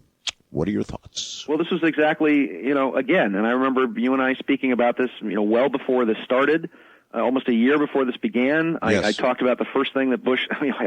When I predicted back in here's a prediction made on your show back in 1997, I think it was late '97, when I said George W. Bush was going to be the next president of the United States, that he'd run against Al Gore, that Lieberman would be his vice presidential candidate. 3 years before it happened. Yep. Then we talked about I kept saying Bush is going to be president months before this happened, and I got all the mocking phone calls when they announced that Gore was the winner, and everybody, oh, you're wrong, you're a big fraud, you're a big fake, and then of course they turned it around, and Bush won the election after all. And then about a year How before, many of those people wrote back to you and said, oh, sorry, Sean, actually, you hit that right on the money. Absolutely. I'm sorry about that email. None. Well, none? None. Oh, And the same. gee. And by the way, the same. See how people are? On this program when I predicted the Northridge quake months in advance. Right. I gave exact epicenters and magnitudes of the Northridge quake, over and over, or the stock market, or when it was going to go up and down, and over and over and over again. And it's just, the detractors are people that aren't paying attention. I'm the first one to admit in my newsletter on this program when I've been wrong, always. You also have a lot of people who love you, so it's not just detractors. No, a lot of people dearly love you, but just acknowledging there are, really active detractors out there. Look, the only guy that was right and perfect 100% of the time got nailed to a cross. That's right. And if you can't stand the heat, you get out of the kitchen. And it's a controversial field. It's something that, and I come from a background where I was originally raised Catholic, and then we became Lutherans, and then we were like Episcopalians, and then my stepfather was Jewish, and then I went to I studied I lived in Egypt when I was a kid, and then I studied Islam when I was there, and had Muslim friends when I lived in Egypt, and then went to Nepal and lived in a Tibetan. Well, all of this so far, and I married a Mormon. Yes, so all of this qualifies you to tell us, along with your psychic ability, where we're headed with Iraq. I want to know. Okay, well here's what's going to happen. Bottom line is that Iraq has always been the road to Iran and Syria. Mm-hmm. And what has occurred now is that with the U.S. invasion of Iraq, which most people thought would not happen, which is occurring now, you now have Bush has now pulled 70,000 troops out of Europe. Primarily, is now pulling them out of Germany, right? Bringing them back to the United States to either reassign them. You will see, and this gets into other predictions as well, because everything cascades from here. I've been saying on your program and on George Norrie's show from February on, I kept saying, look, Bush is going to win the fall election by a landslide, at least an electoral landslide. Yep. And it looks like that. I was saying this when Bush was behind in the polls by 5 or 10 points, and George was saying, I don't know. No, now it looks like an electoral landslide if it were to occur as surveyed today. Well, that's and the debates aren't really going to change anything. Bush still has a $250 million war chest that he's going to use. I think Kerry's running the lamest campaign I've ever seen. I mean, so much so that even Jon Stewart on The Daily Show makes fun of him, saying, when's this guy going to actually start his campaign? And I think he's going to be the Wendell Willkie of the 21st century. Well, actually, I think he just did. If you've watched him the last several days, he's been all over Iraq suddenly and finally, but it's a day late and a dollar short, I think, for him. Anyway. Well, the way the war is going to expand is that, and you're going to see a change of the mission. And I think a lot of it has been not only about getting Iraqi oil supplies, but has been a great deal about, and I think this is pretty obvious politically, about protecting Israel and a lot of Israeli interests. Uh-huh. I think we're going to fade off here, but we're going to fade off here. So we'll talk about the draft. We'll talk about Iran. We'll talk about Syria. We'll talk about the agenda. I want to talk about the draft. I want to talk about a change in mission in Iraq also. A change in mission. What do you suppose that might be? Saving the Iraqi people? Finding those weapons of mass destruction we haven't been able to find yet? Let's see. Music has great power, and I use it to set the mood, actually, for myself. My guest is a very controversial psychic. You know him well, Sean David Morton. Controversial psychic. I think that's probably a good name.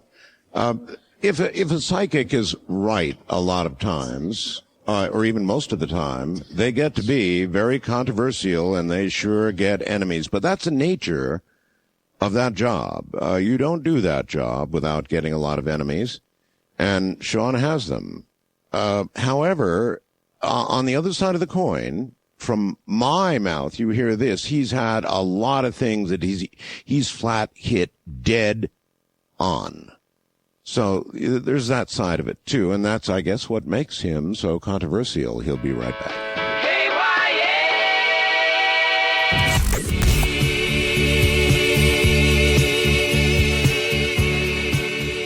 Let's keep you up to date on Gene. 115 miles an hour. The eye is nearly entirely on land in Florida right now. But this hurricane has not yet begun to lose very much of its power. In other words, we're still at 115 miles an hour, and the hurricane is moving west, continues to move west, and not make that turn at 954 millibars, again, moving west. One correspondent covering all of this in Fort Pierce just used the phrase intense devastation. So a lot of damage, apparently, and we'll have to keep a very close eye on this. I've been following it on CNN, and right now we are going to go back to Sean David Morton, the controversial psychic. But again, Sean, you wouldn't be, if you had a hit rate that just didn't do anything for anybody, you wouldn't be controversial, would you? No, that's right. And it's also, the job of prophecy or prediction. If you're right, nobody likes you, and if you're wrong, nobody likes you. So yeah, it is kind of a thankless job, isn't it? It really does suck, to tell you the truth. It's not like people like. I mean, if you look back in the old days to Daniel, to Jeremiah, to Isaiah, to John the Baptist. I mean, certainly none of them were well liked, nor were they popular, because you're telling people in a lot of cases things that they don't want to hear. On the other side, however, I mean, I have people that have subscribed to my Delphi Associates newsletter, and the people that I have subscribing, and the people on the web, and the email version and the print version. Yeah, but would you choose this life for yourself again? I mean, there've got to be easier paths. No, I mean, I do this as a lot of my dharma, so to speak. I mean, I really do think that I've been so blessed and received so much that I think that this is my way of giving back. I mean, the newsletter is very successful, but at the same time, I have a career as a producer and as a film director. That's right. I've got a really great, funny film at a lot of festivals in New York and Los Angeles, and I've also been able to use my access to the media and being involved in the media with shows like Hard Copy and Strange Universe and whatever, I think, to get a lot of truth out there, and it's all for the people with the people for the eyes to see and the ears to hear, and it's okay for that group then. Right. Back to Iraq. Okay. All right. You mentioned change in mission. Right. Explain yourself. Okay. Well, here's how things are going to shift, because it's going to go from the excuse as it was before, from weapons of mass destruction. Yes. And there were, and let me briefly say something that I thought was very, very interesting on this program and on Coast to Coast, on your show and on Georgia's show as well. When I talked about doing some remote viewing, there was a program inside the Pentagon called Project Foresight, and they'd asked me to do some remote viewing for them. And there were some specific locations that I gave them. On September 8th, there was an announcement on CNN that talked about and I actually announced this on the show, and I talked about the two things that I felt the weapons of mass destruction site. That number one, that there were a number of these weapons that were actually moved into Syria, into the al-Baqwa Valley. I talked about it on this program, and then the following, I think it was on a Thursday, and the following Tuesday, there was a general that came on a Georgia show and said, absolutely, this is true, they're in the al-Baqwa Valley. I had said that the United States would be at war with Syria within 30 days, and I think within 2 weeks, instead of us going to war with Syria, Israel actually hit a number of spots in the al-Baqwa Valley. Also, on September 8th, as I said, of just the last few weeks ago, they're now talking about a number of these WMD sites that had actually been razed, and that parts and pieces had been shipped into other countries. because I had said on this program that the two sites that I saw, biochemical weapons facilities, were very specifically being run by the Red Chinese, and that the Red Chinese are behind arming Iran, chemical weapons in Iraq, and that they were warned well beforehand in order to not embarrass them, because the current administration has a lot of deals with Red China. Red China has an economic stranglehold on the United States. And this was one of the things claiming that the United States, you're going to hear this more, I think, within the next 30 days of the United States demanding some investigation into these WMD sites that were actually raised. The shift in policy is going to be that we want two things. Number one, we want regime change in Iran and a U.S. presence in Syria to actually protect the northern section of Israel. Now that we've actually taken Libya off the watch list and actually taken the embargo off of Libya, primarily so that we can get a lot more oil out of Libya, and I think, due to the pressure by the Bush administration because of their actions, they've abandoned their nuclear weapons program. The biggest thing is going to be Iran. And I stated on this program even before the Iraq war started that we were going to subvert the government, that the CIA is actively subverting the government in Iran. I also feel, and this is my personal theory, because I know how this technology works, but I think that the earthquake in Bam in Iran was somehow artificially induced, that it was a military earthquake-style machine, if you will. Okay, but that's a lot. I want to back up a little bit because I want to understand what you mean by the change in mission. Are we going to be at war with Iran, or is it all going to be, as you mentioned, CIA behind the scenes, bring them down kind of deal, causing, I don't know what, a civil war in Iran or what? Civil war. They're going to bring down the regime in Iran. And the first way they did it was the Bam earthquake specifically allowed us to place CIA operatives and undercover operatives basically disguised as aid workers. I thought they had didn't they refuse aid? I thought they refused it. There was, if that's the case, then you're more informed on it than I am. But I thought that they had actually taken a large number of actual aid workers in the Bam quake. And okay, I'll try and get confirmation of that. I seem to recall they refused it. Maybe they later accepted it. I don't know. Well, one way or another, we do not want to go to war with the Iranians. They've got a standing army of 125,000. They have missiles. They have submarines. Once again, all stuff that they got from the Red Chinese. And here's where the mission is going to shift. Right now, the excuse was given for weapons of mass destruction. The change in policy is going to be that because of United States actions in the Middle East, that we are now we're basically going to exacerbate a series of reactions from what were moderate pro-American governments there into what will be much more extreme Islamic states. And the shift is going to be not weapons of mass destruction, but we have to subvert regimes that become these more fundamentalist Islamic states for the protection of the United States. And, of course, I think our biggest mistake is that with the removal of Saddam Hussein, for as horrible as he was a stabilizing influence in that region. He was a moderate Ba'ath Sunni, which is about 15% or so of the population. We've now handed the country over primarily to Shiites, and the radical Shiites share the same radical Islamic faith and religion, or version of Islam, should I say, that's probably the best way to put it, as the Iranians, as a majority of Saudi Arabians, as Libya, as the Syrians. And so we've taken somebody who was considered a religious moderate there, who obviously had the country under an iron fist, and now we're realizing why, because there are all these warring factions in the country. And it was one of the reasons why Bush Sr. Didn't continue the war in Kuwait, because he felt that by taking out Saddam that you would destabilize the entire region, which, of course, Bush Jr. has done, and that's exactly what's happened. What change in our intelligence reporting or whatever caused Bush Jr. to take such a radically different step from Dad? I don't know. I mean, when he went in there, I originally felt that let's say the guys who were pulling a lot of the strings, I guess that's a polite way to put it, his original mission was to simply remove Saddam and make sure that the infrastructure of power was in fact intact.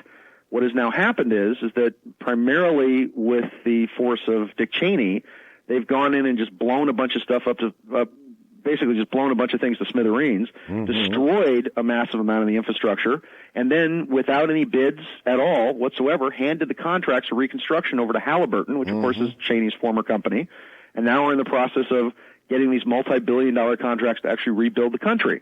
And I think that the powers that be behind a lot of this stuff are really angry at Bush for destroying so much of the infrastructure. You also have to remember, too, that oil within the next few years is going to be a very valuable commodity. Saudi Arabia, as far as every report I've ever seen, hit a lot of its peak oil production by 2003, early 2004. So I've heard. Which means that, Iraq, which sits on a gigantic reserve, Libya, So is that what it is? Is it oil? Well, it is and it isn't. The whole reason that we passed the sanctions against Saddam Hussein in the first place was to keep his oil off the market so that the price of oil would stay artificially high. But that was then, and now the price of oil, look at it now. And now it's skyrocketing. Gracious. Why? Because now, even though the infrastructure's been destroyed, but a lot of remember too, a lot of the super high oil prices have been because of what's been going on in Venezuela. So you can't with what's happening with Hugo Chavez and because the U.S. and the International Monetary Fund and the CIA really hate Hugo Chavez. I know, but again, to go back to the fact that Bush Sr. viewed Saddam as basically a stabilizing force, yes, and as bad and nasty and torturer as he was that. He virtually was a stabilizing force. I can't understand what could have been of such magnitude to cause a change in a decision of what happened big enough to cause the psychology to change and it being suddenly worth our going to war and then occupying an almost unoccupiable country. Right. I don't know. I mean, it's not, these guys don't call me on the phone and tell me this stuff. When they do call me, they give me like a coordinate. They ask me for certain information. Right. Rarely do I ever know what it is. For example, when I'm doing the viewing, rarely do I know what it is I'm viewing. If I'm right, they call me back and say, well, you got that. Here's another coordinate. Take a look at this.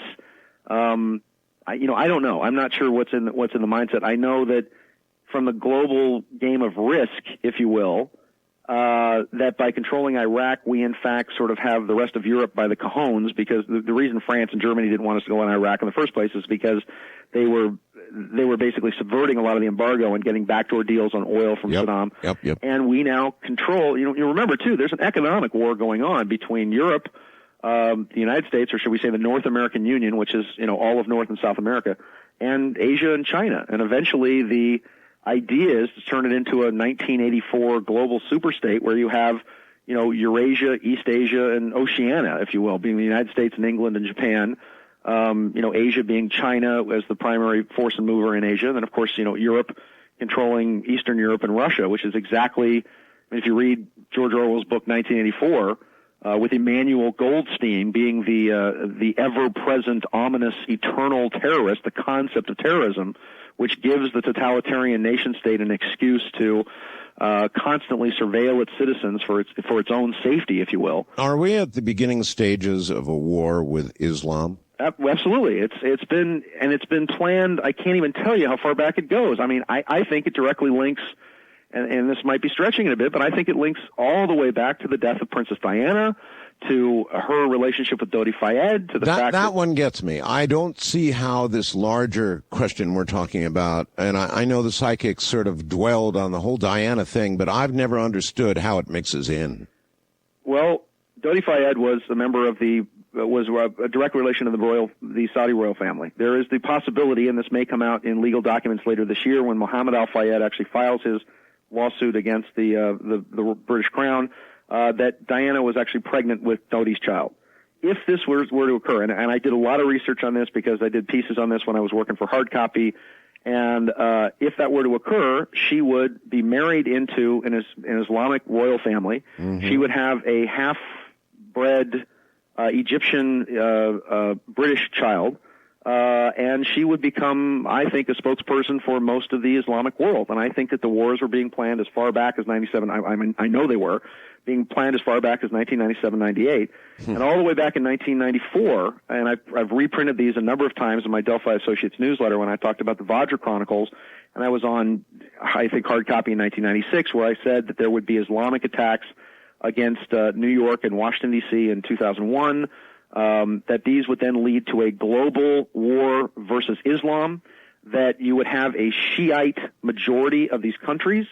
And here's where it gets even scarier. There are a series of predictions in the Quran that talk about the coming of an Imam. It's called an Imam Awabi, and or just the Imam. Yes. And the Imam is supposed to be a spiritual and or religious leader. And strangely enough, in the Quran, it says that the Imam would appear at the same time as Jesus Christ, and that these two would rule.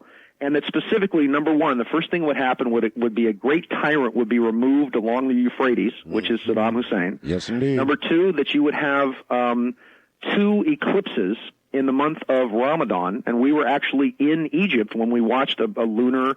There was a lunar and a solar eclipse when we were actually in Egypt last November shooting our documentary. I led a tour for 2 weeks, and then we shot our documentary for another 2 weeks after that. The third thing is, and this is interesting, this is prophecies moving ahead, that there would be great violence and a great deal of murder and killing on the Hajj to Mecca. And for the first time, they're actually allowing, because of the dangers in the Middle East right now, they're actually allowing people to carry weapons on the Hajj or on the journey to Mecca. So if we actually see within the next period of time a great deal of violence around Mecca on the sacred journey, this was supposed to all be a preclusion to a coming Islamic leader that I've said for many years would come out of Iran. And I think that there are a couple of very interesting candidates for this. I think that the primary candidate would be Saad bin Laden, who is actually one of is actually Osama bin Laden's son. I don't think bin Laden's going to be a factor at all, because I believe that he was killed as a direct result of U.S. military action in the beginning of 2002. And actually, Sean, here's something that the American people need to understand, and I need to understand too. When you look at the world of Islam and you look at the extreme faction of the world of Islam, it's painted by America as being relatively tiny. Now, I'm not sure how legitimately that's getting reported by the American press. The real question is, in how much of the world is Osama bin Laden actually a big hero? How much of Islam is really radicalized? That's a big question. Right now, the countries that count, shall we say, are Iran, Iraq, Syria, about 95% of Saudi Arabia, because it's only probably the 1% of the Saudi royal family that are actually Ba'ath Sunnis, and the rest are primarily very heavy-duty Shiite. Remember, it was Osama bin Laden's his original jihad was declared because when the U.S. moved their troops in for Desert Storm 1, bin Laden was the one that warned that if you allow the infidels, as he called them, into the Holy Land, specifically American troops, that they would never leave. And of course they never did. And that was his primary beef with the U.S., to begin with. And then really Al-Qaeda began to build momentum. But how much of the Islamic world by percentage do you think is radicalized to the point that we're at a war with them? I would say, well, right now it's probably 30%. 30%. If you will, of about the billion Muslims worldwide. That's a gigantic number, 30%. Revolutions have been accomplished by far fewer than 30% of any group.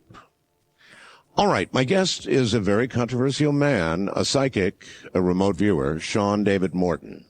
I'm Art Bell. Boy, it sure is sobering, watching Mother Nature's fury really unleashing. It's one thing to talk about it, and it's another to actually see it happening.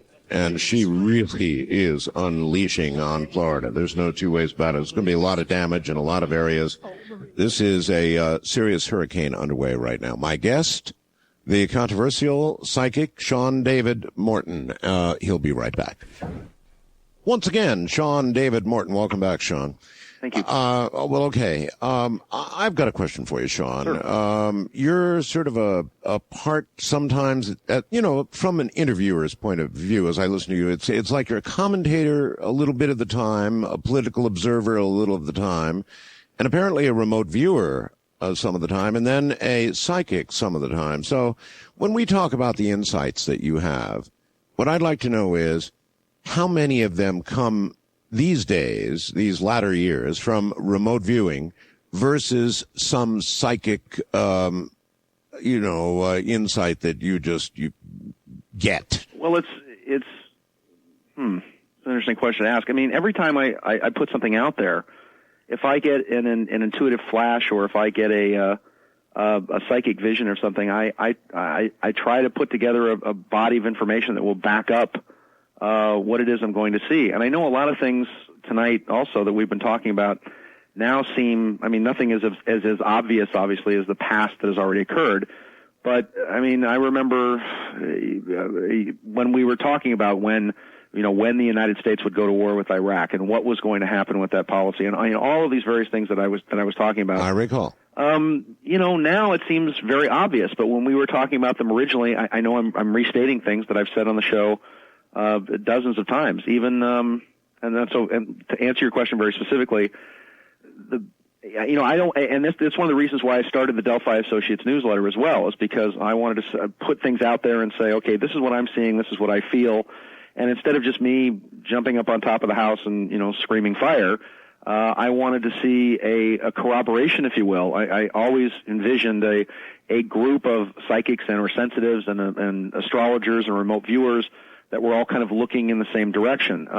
The one problem also with psychic predictions is that it's very, very difficult. It's almost like the difference between driving a car along a road and actually flying in a plane, where you have two different vectors of time. A car on a road, you have a specific timeline of miles and an ETA, and so when you're going to arrive somewhere. Let me rephrase my question, Sean. Let's say that you have a psychic vision of some sort. Yes. Do you use remote viewing to attempt to confirm that psychic vision? Absolutely. And I work with maps a great deal too, what we call cartomancy, where I'll actually, a great number of my Earth changes predictions have been because I've worked very specifically with, and had a fabulous success rate actually working with maps and running my hands over the maps and actually getting energy that comes out. I'll give you an example of this. When George and I were talking a few months back, George mentioned that there were all these experts that were saying that September 6th there was going to be a huge earthquake in Los Angeles.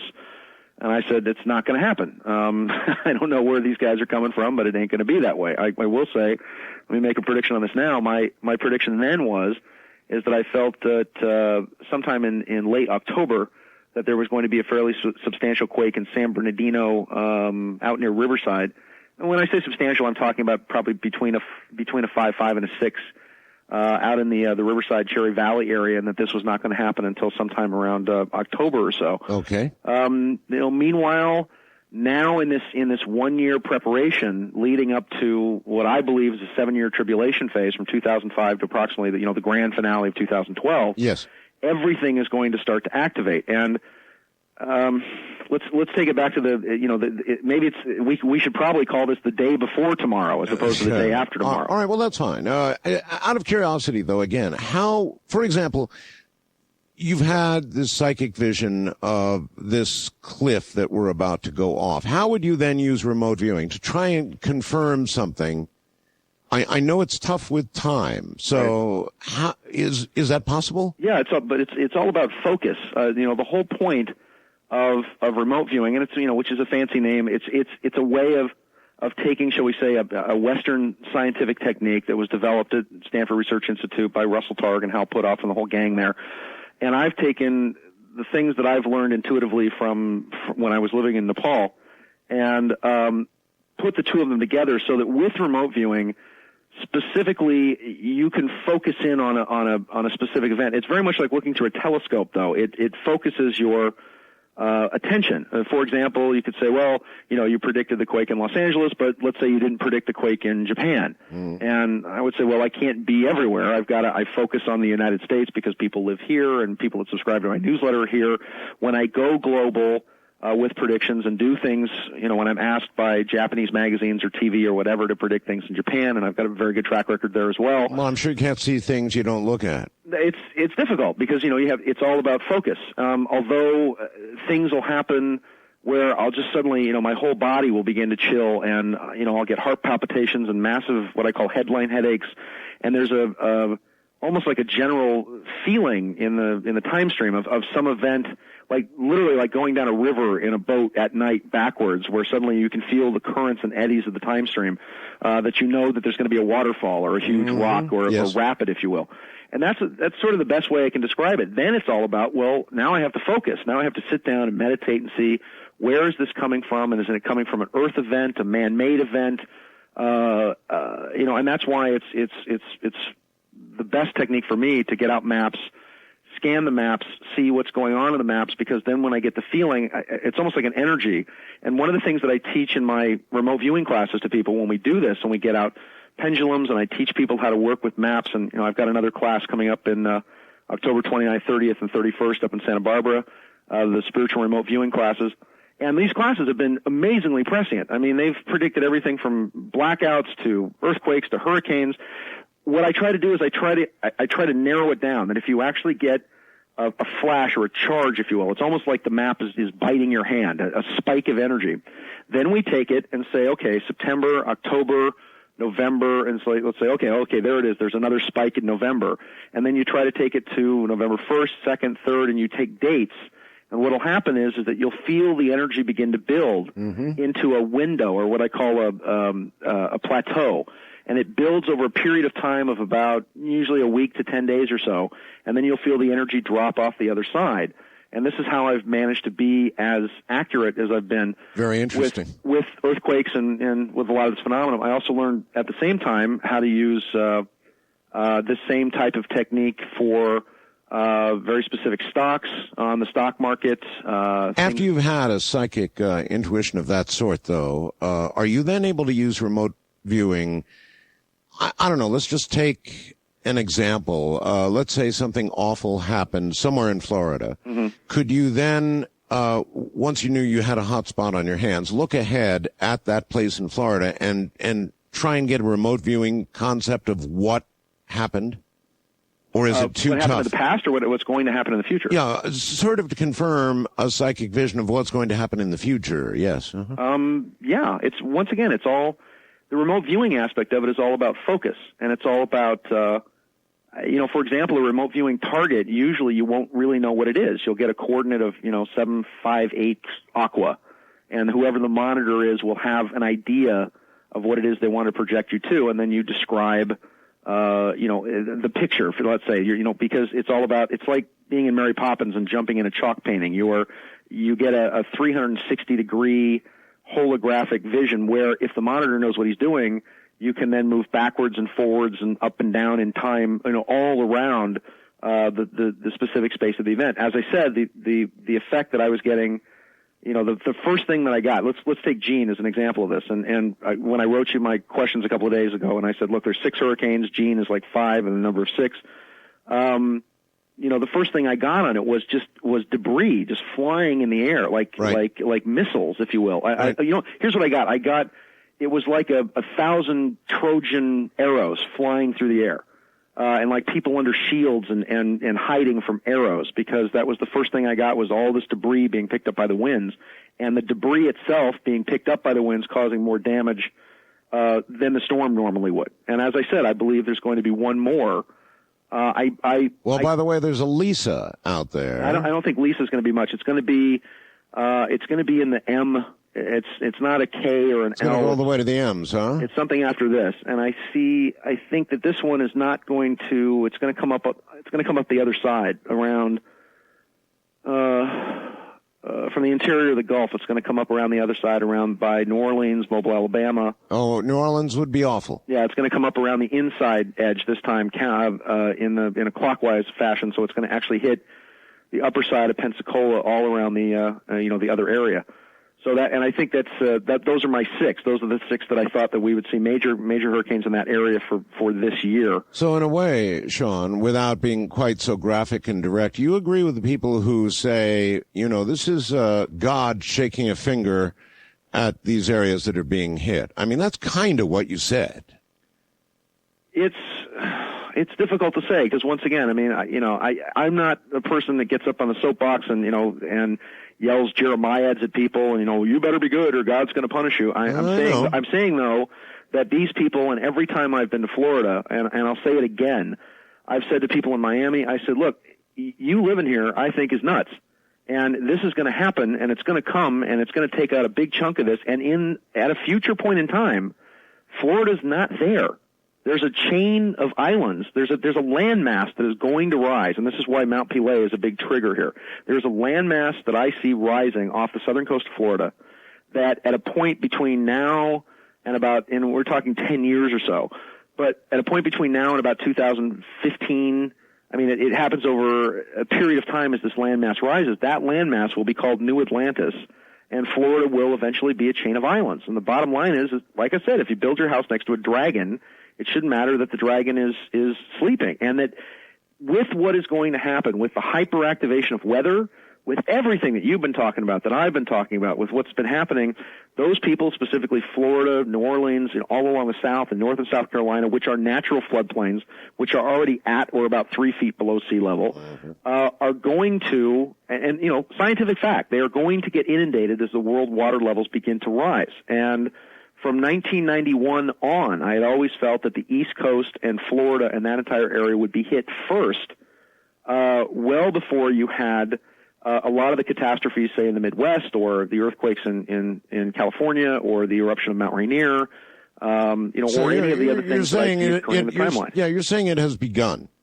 That this is the year, that right now, this is the warning year, that people will be given a chance. If anything, if God is waving his finger at people, what he is saying, and it's not the middle finger, I hope, but if he's waving his finger at people, he's saying, I'm giving you 1 year to prepare. And in that year, you better be thinking about buying possibly weapons to protect yourself, and groceries, and possibly gold as a form of barter. What a nice future. Or water, or what have you. Well, we're at the end of this cycle. Everything I can tell you coming to a head in 2005. If you study it from an ancient prophecy angle, talks about the 7 years of 2005, 2012.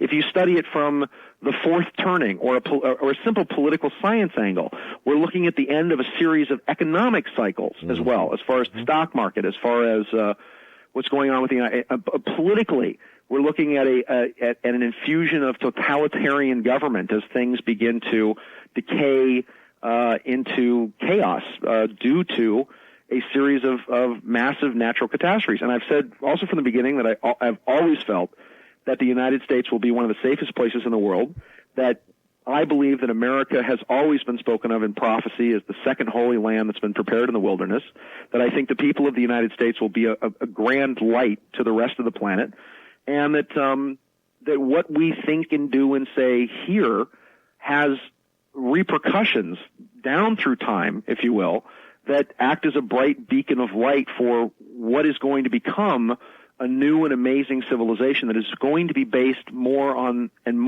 things of the spirit rather than things of the material. Okay, let's try a specific. Osama bin Laden. It was like Mrs. Hines Carey had a psychic vision the other day. She said, I wouldn't be surprised if they found Osama next month.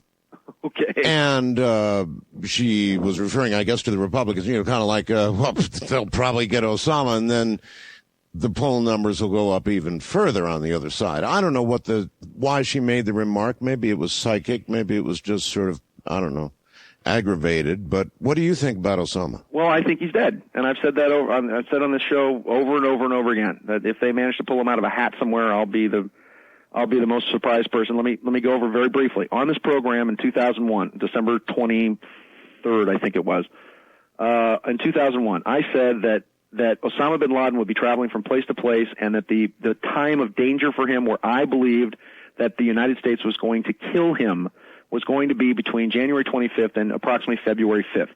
On February 5th, there was a group of Afghans, if you will, traveling, which they believed to be Osama bin Laden and his entourage, traveling in an open space at night. He was spotted via satellite, and we then sent a Global Hawk missile to blow up this caravan of individuals. But hasn't Al Jazeera been airing things purportedly to be, being Osama bin Laden? Did you see Donald Rumsfeld on the TV 5 days ago saying specifically he got Osama bin Laden and Saddam Hussein messed up? But it was actually Donald Rumsfeld who was saying we haven't had a single video nor verified sighting of Osama bin Laden since 2001. Okay. And actually, he said Saddam Hussein, like Saddam Hussein was the one that they couldn't find, which I thought was kind of weird. Yeah. Because he sort of mixed it up. And I'll give you the specific areas of events that at that time we hit it with a Global Hawk missile. There was a call that went out to Osama bin Laden's family to get DNA to test various blood and tissue samples that were found. I remember something about that. At this particular site specifically, they found DNA, blood, and tissue samples of Osama bin Laden. But if they did, why wouldn't they announce that? Tell the world they've once again. killed. I asked an intelligence operative, a very, very high guy in the NSA. Who's a pal of Clinton's, who was a close associate of George Tenet. Yes. And, he gave me, because he heard me on the radio talk about this and said, look, I'm very impressed with your predictions because this is what happened. We found blood samples of this. We discovered that bin Laden was wounded very badly, and I'll just give you the rest of what he said.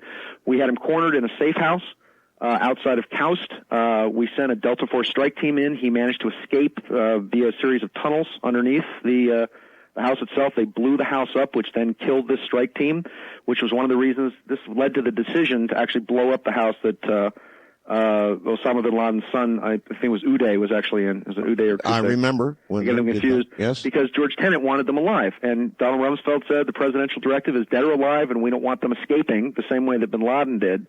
And their intelligence then told them that from the wounds that were inflicted on the 5th of February, that bin Laden had then died in late April, early part of May. Why wouldn't we be broadcasting that? Once again, I asked him that same question, and he said because the United States would not be able to produce a body. The bin Laden family was very powerful as far as anything he knew, that the body was taken somewhere to Saudi Arabia and buried. He said also that it was more about that we didn't want a martyr. It was more about chasing live bad guys than dead martyrs. And I asked him every question that you're asking me. I said, well, why aren't they spouting this from the rooftops? And he said, because the bottom line is that everything I'm telling you is the best our intel can offer, but we can't prove it. But isn't there increasing political pressure on the administration to get bin Laden, and all the time they know he's dead anyway already? Well, it still gives us an excuse to actually be certain places and kick in doors and still run around and pretend we're chasing certain people. Although I believe that in Pakistan, and remember, the Pakistanis have to come up with some sort of big win, which I think might be the second in command. Al-Zawahiri? I'm sorry? Al-Zawahiri? Al-Zawahiri, yes. Now, remember, the reason... I thought for a moment you were at a loss for words. I was going to go, oh, my God. It's getting late. It's been a long day. That the Pakistanis specifically, they've got to come up with some sort of win because the United States, what they're hanging over Musharraf's head is, look, unless you come up with this guy and get us some kind of win before the election, there's a gigantic arms deal with Pakistan that's hanging in the balance, and there's a lot of guns and a lot of planes that the Pakistanis badly want, which is why they've got 30,000 people in their army combing up and down Pakistan and moving into Afghanistan and searching for something to give the administration some kind of big victory. All right. Although I don't even think they need it now because Bush is so far ahead in the polls. He is. Hey, you know what we'll talk about when we get back? A lot of people are going to be real interested, too. We'll talk about the draft, all right? Okay. All right, good. We'll talk about the draft. A lot of people want to know about the draft. You think it's on the way right after the election? I'm Art Bell. It is. Sean David Morton is here, and we are going to take phone calls, so I hope you paid attention to those numbers. They are a little different on the weekends, and be assured we're on a weekend right now. A very strange one for the U.S. if you look at what's hitting Florida. And what's happened so far is just downright weird. If you look at the way these hurricanes have moved, if you look at the circles that they've taken, seemingly, I mean, you could take this position, I know a lot of you do, because I'm getting the messages, that these almost seem intentionally aimed or re-aimed at our country, specifically at Florida. You could certainly form that impression. It might be totally inaccurate, but you could form that impression based on what we've seen. You know, I'm not really a believer all that easily in, conspiracy sort of things. I don't grasp them easily, as I'm sure you're all aware. But it does seem to me that even a casual observer of what has occurred with the hurricanes so far, including what's occurring right now, if you actually followed what these hurricanes have done, and you were to show the map to somebody, an unbiased person, I do believe they'd say, well, it looks just like somebody was aiming at Florida. Aiming at Florida.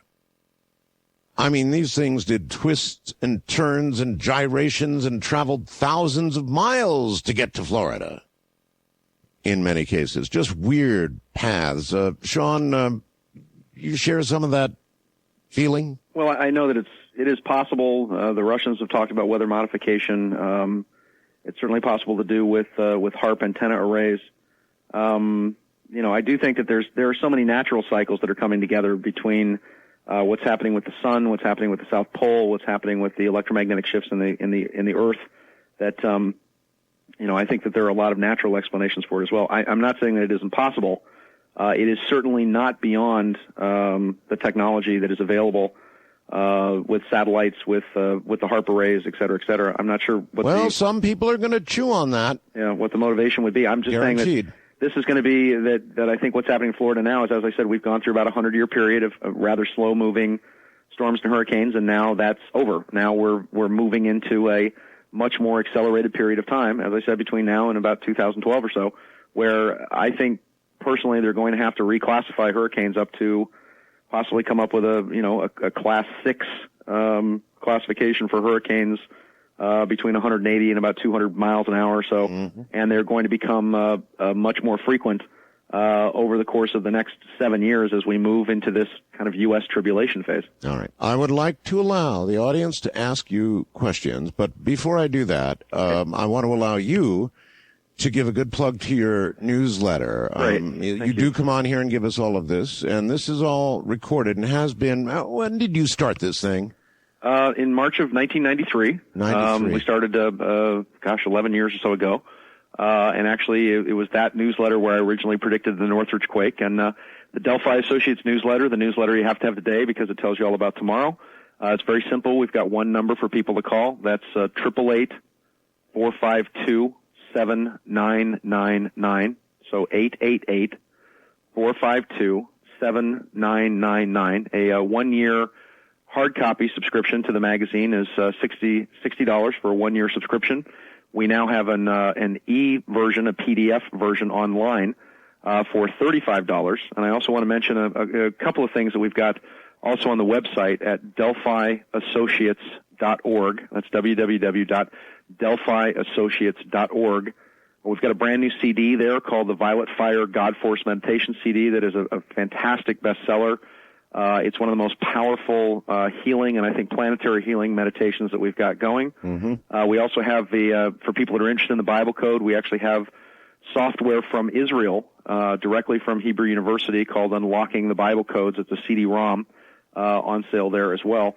Also, one thing on a personal note for those that go to the DelphiAssociates.org site, we really appreciate your prayers. Our beloved cat, Lestat, just recently had a tumor removed from his head, and we were just at UC Davis today. It was really a miracle that he managed to pull through the operation, and with his tumor that was about the size. We're going to put actually the MRIs up on the website, but the great thing about Lestat is that he was one of the first Norwegian forest cats in the western United States.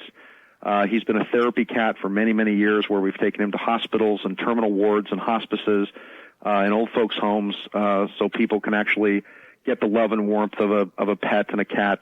He's been used to teach kids about pet care and about responsibility. Well, I hope he makes it. I went through much the same thing with one of our cats, and it's like a child. Other people don't understand. But. Well, these guys, the people at UC Davis, Dr. Rick Lecoutere and Dr. Westworth and all the people there really performed a miracle. He had a tumor in his head that was literally taking up about a third of his skull, and they successfully managed to remove it. And he's in intensive care. And well, congratulations on at least the successful surgery. I absolutely wish you well, and I know what you're going through. And here's a hard question for you, Sean. Okay, sure. You advertised your newsletter that goes back to '93. That's a lot of record. Right. Now, if a dispassionate observer were to go through and pluck out the predictions you had made from '93 through now, what success rate would you show? Well, it's hard to do. It's not exactly one of those things that's been done. I mean, I would put it at least 80%. That's very high. I'm good at this. It's one of the reasons why it survived so long and it's become one of the most popular metaphysical New Age magazines out there. I mean, going all the way back to 93 when we talked 8 months in advance, we talked about the Northridge quake, and I talked about where it was going to be, and my theories on it, going all the way back to the people that have made. I mean, I've spoken to people in New York who stand up at my lectures and say, I've made millions of dollars off Sean's stock market predictions by getting out of the market when I told them to in October of 2000. And I remember that. And I remember a lot of people credited you very highly with that because I got a lot of those emails. So we ought to touch on the stock market. But just one other hard question, sure. All right? Your biggest failure, your biggest miss, what? Biggest miss. I think it's, let's talk about the stock market. I think, one of the things that I've gotten, I've gotten wrong this year is that I thought the market would go. I mean, it's not my biggest failure, but I mean, I thought that the market would go to 11,000 and that we'd see a huge rally before the election. Right. Which hasn't happened. I think that, over the course of 10 years, I've got about a 90% hit rate on the markets. And, last year, as far as predicting specifically what the market would do, I was not exemplary. I was just flat out wrong a couple of times.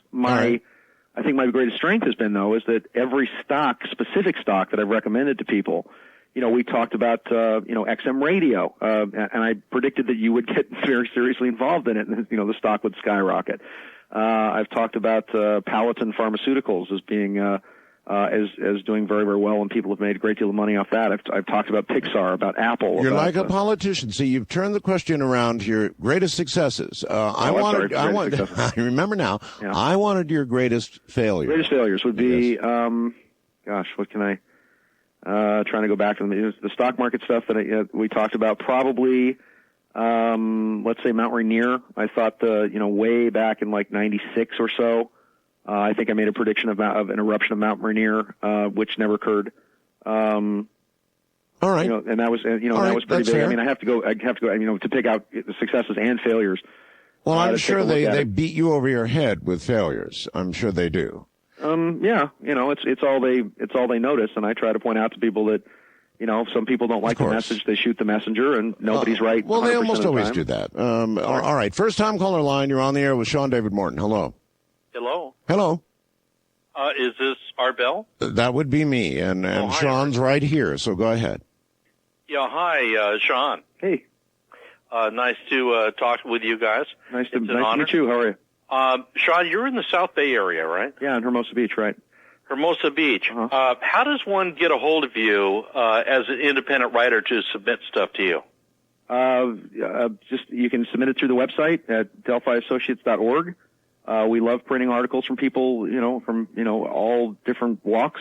Okay. That's the best way to do it. My email's on there. It's not like I'm hard to get a hold of. All right. 888-452-7999. You can leave a message actually at the 24-hour all right. order line. You gave that very quickly. Give that number again. A lot of people are trying to write it down. Okay. It's 888-452-7999.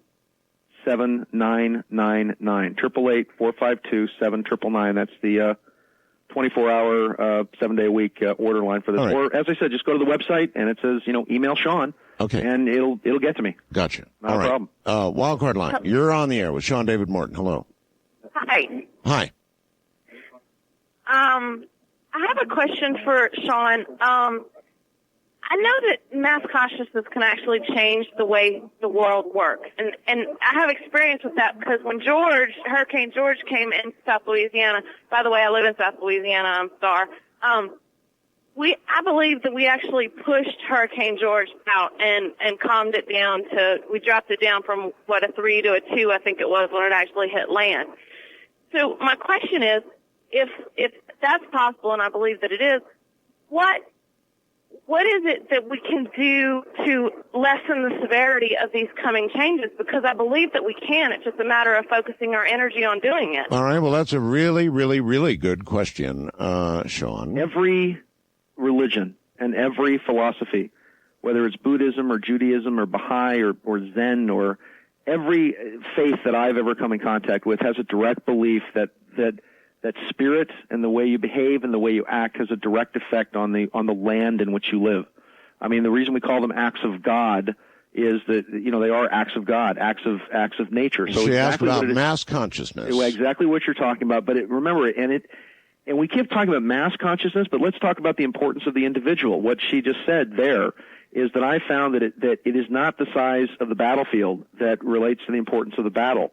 That small, focused, concentrated groups of people, it usually takes just 12 people, a perfect, what we call life force battery of 6 men and 6 women in a circle, male, female, focusing, getting into the eye of the storm, focusing on that storm, dissipating it, taking control and command of it, almost feeling as if the storm itself is within your body, and then diffusing it in your mind, sending angelic force and angelic power to diffuse it. And the meditation CD that we have on the site, the Violet Fire God Force meditation CD, one of the things that I teach that I think is one of the most powerful meditations ever is how to open up that veil between you and the God Force. And Sean, do you not have any concerns at all about whether it's 6 people or 6 million, if they can affect a hurricane, if in fact consciousness can affect a hurricane, that a mistake, an error could be made, it could be made to be less at a certain point, but then because of that become even more at another point. And in other words, gosh, do we know what we're doing? In other words, if you stop one event that may, the butterfly effect, if you stop one event, that another event in the future will get worse. Thank you. Yes. Once again, I think that by people focusing and by people meditating, I think you're leaving that to a divine power. And I think that by asking for help and for grace from the Creator has always been, something that people need to do over and over and over again. Biblical prophets, for example. My favorite prophet in the Bible is Jonah. He went to the city of Nineveh. He preached to the people there. They repented. They prayed, and the city of Nineveh was spared. And there is, in every case, there is the grace of God and the grace of the Creator. And the Bible very specifically states that if my people, which are called by my name, will humble themselves and pray, then will I reach my hand from the skies, and will I bring the fish back, the birds back to the air, the fish to the sea, and will I heal their land? And always, and every timeline can be changed, every disaster can be changed through the grace of the Creator and through people focusing and through people praying and through people asking for divine help and divine guidance. And as I said, there's not a religion on the planet. Well, I'm not going to argue with praying. I'm just not going to argue with it. Prayer is fine. But, I'm talking about a secular mass consciousness attempt to affect weather systems. Any foreboding about that at all? It happens. I think it happens all the time, and I think that that people have managed to divert hurricanes. That I've directly been experienced with people that have actually stopped earthquakes or pushed things away from them. Do you think that 12 minds would have a power equal to 12 million minds? It depends on the focus. As I said, it depends on the 12 minds. Focus directly, depending on that focus, act like an acupuncture needle in the body, if you will. If you're at the center of a vortex, for example, where the ley lines all come together, where you're at the proper place on the planet, very much like a properly placed acupuncture needle, then yes, that it can equal that. But nevertheless, my question, the genesis of my question is about whether 12 million minds would have more power concentrated than 12. The best way to answer that is that if an event is coming towards you, it's like a wave in the ocean. And the only way to counter a wave in the ocean breaking on the shore, if you want to stop that wave from breaking on the shore, you have to hit that wave with an equal and opposite wave.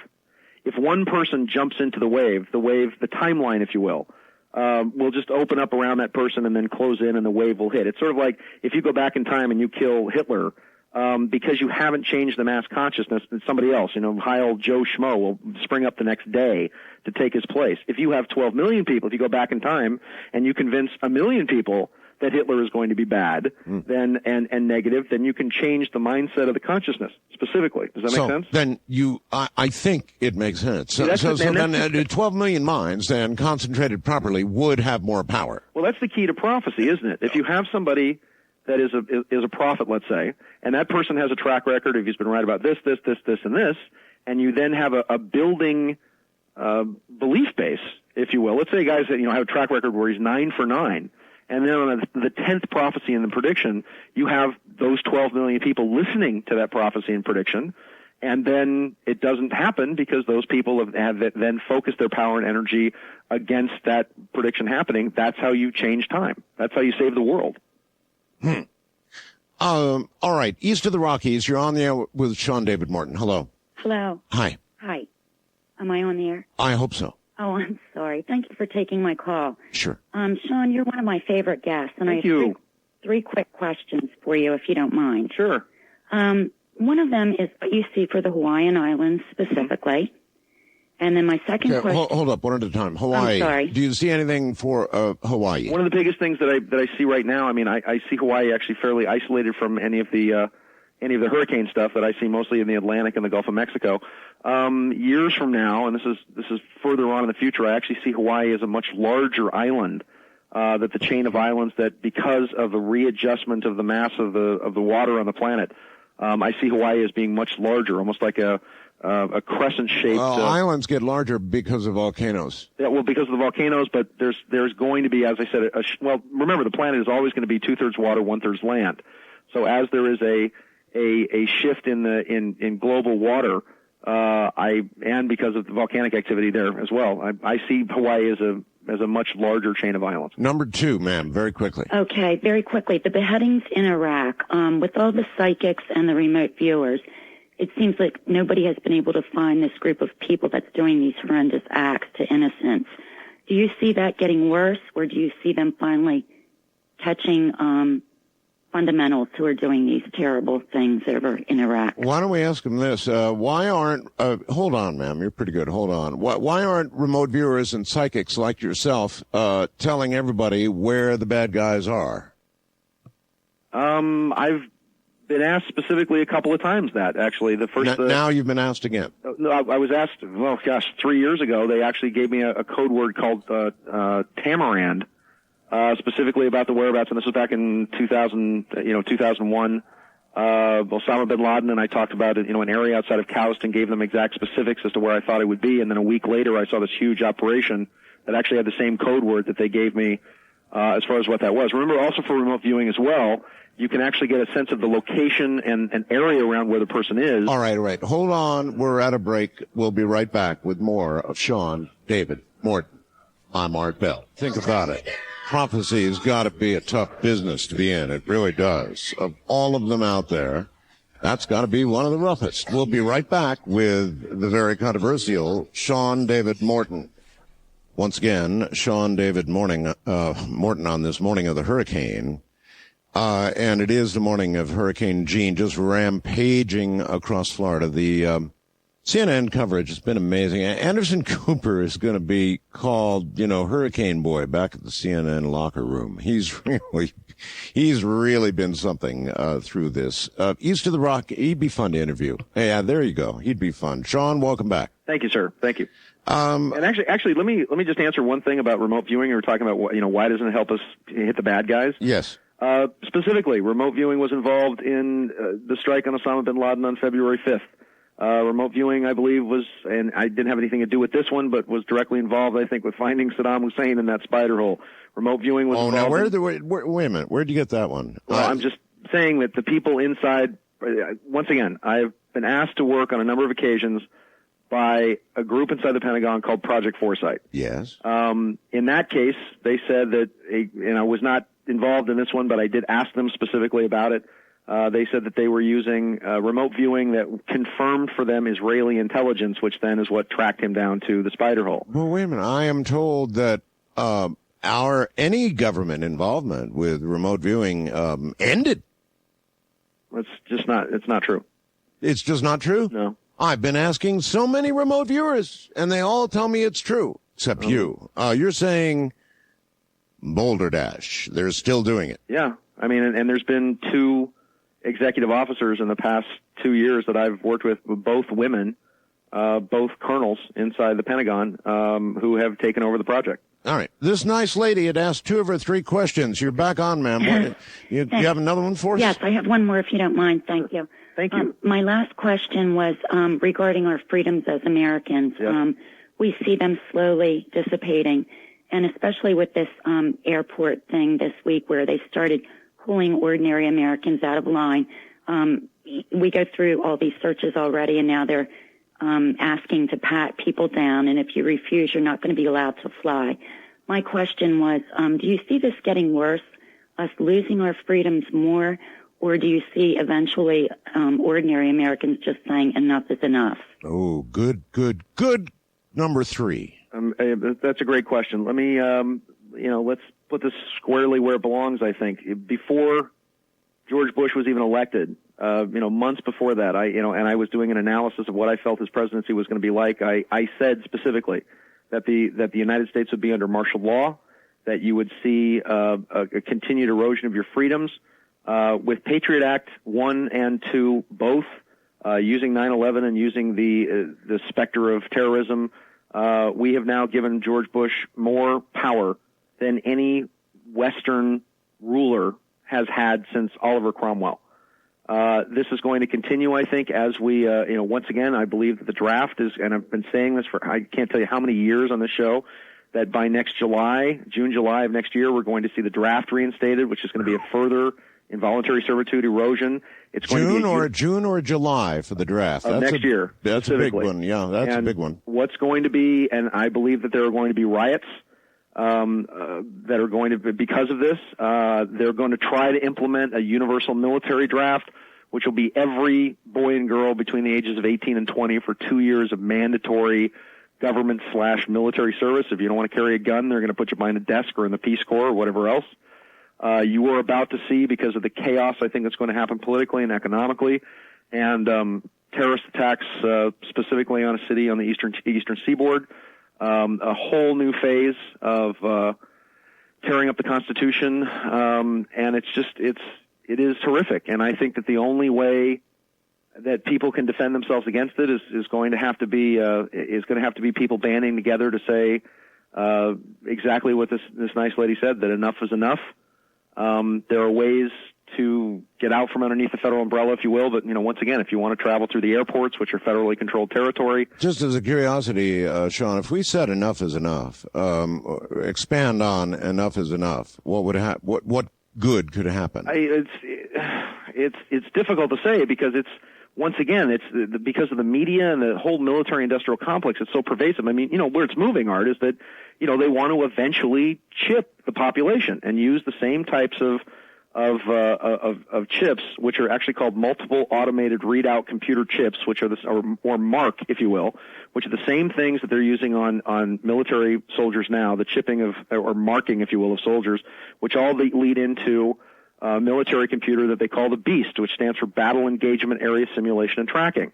And at first, the chips in your hand or on your forehead are going to be offered like American Express gold cards, where it's going to be an honor, and that if you want to fly and not be searched and not be patted down and not be hassled, you're either going to have to give your thumbprint, a retinal scan, or an actual chip in your hand or in your forehead, which they'll be able to scan. I can see that coming. And with Digital Angel that came out of Florida, and which is now being used on senior citizens and animals, and eventually, you don't want your kids to disappear, so you might as well chip Johnny and Susie. And this is this is the oppression that this society is headed towards. And you can go all the way back to the book of Revelation, where it talked about, taking the mark of the beast in the hand or in the forehead. And, this seemed like such science fiction even 10 years or so ago. And now, it seems like a viable reality, which I think is... Well, that's a good point. 10 years ago, this would have been laughed off. And I mean laughed off, the mark of the beast. Oh, that's 10 years ago, not today. Today, all you just described, to buy and sell and be safe, would be rather easily sold. And even more so if a number of unhappy things occur in the country, and you're saying they're going to. It's been in the plan for I can't tell you how long, and I remember talking about it, and you were the first person that talked about it on this program years and years and years ago. And if hurricanes happen, if food shortages start occurring, if there's a massive earthquake, they're going to need the chip to start handing out aid, to start traveling. And of course, once again, it's a 1984 kind of society where the specter of sort of this all-pervasive terrorism, where everybody is a suspect, is going to be used to say, well, you want to be safe, don't you? And already they've got people so mesmerized by well, we want to keep you safe. And of course, it's, as Benjamin Franklin said, those who would trade essential liberty for a little temporary safety deserve liberty nor safety. That's right. Deserve neither. All right. West of the Rockies, you're on the air with Sean David Morton. Yeah, hi, Art and Sean. Hey, I had a question. My question is kind of, in all of the world religions, there's always a dark side to them. And I'm kind of curious as to why mankind has this propensity to want to make Armageddon or the apocalypse come true. I've never understood that ever since I was a child. Wow. Make it come true. Well, I mean, all right, look, we in our society we have a light side that we call the light and the goodness and church and religions and all these things. And then there's the dark side, terrorism and military and violence and all this. Yes. But they're basically a reflection of each other. Where's the third pentacle of that? Where is the one that relates to the light seeing the darkness and the darkness seeing the light, and then the third one being a combination and higher understanding of both, and coming from that premise instead of living in the two other illusionary worlds? Okay, let me try to answer that. Once again, let's go back to the Kabbalah or Old Testament Hebrew scripture. There wasn't really a devil, if you will. I mean, Lucifer is kind of a modern character. It's always, when you talk about the nation of Israel, there was always the punishments and the blessings were always given by God. That the Creator or Yahweh was seen as a parent, if you will, that punished a nation when it was evil and blessed it when it was good. And that the bottom line was that here was a list of laws and rules that if you obeyed by these laws and rules, that your nation would prosper economically, politically, that you would possess the gates of your enemies, et cetera, and if you disobeyed these laws and rules, that you would then be punished. Once again, God makes the rain fall on the good and the bad. That there was the concept of both good and I guess what we would call evil were both flip sides of the same coin, and they came from the same source, and that it was looked at when a nation was being punished was because of a direct disobedience to a code of law and ethics that, in essence, were a set of law that were very much viewed as the operating manual to the planet. And if you disobeyed these laws and codes, that you actually brought on the planet the wrath of the planet or the organism of Gaia or God in the greater sense itself. So in that prospect, when we're talking about bringing on an apocalypse or bringing on an Armageddon or what have you, the biblical view of it was that, it was God doing these things as a punishment to people who became wicked or, became evil, which is really live spelled backwards, who were living backwards, or devil, which is lived spelled backwards as well.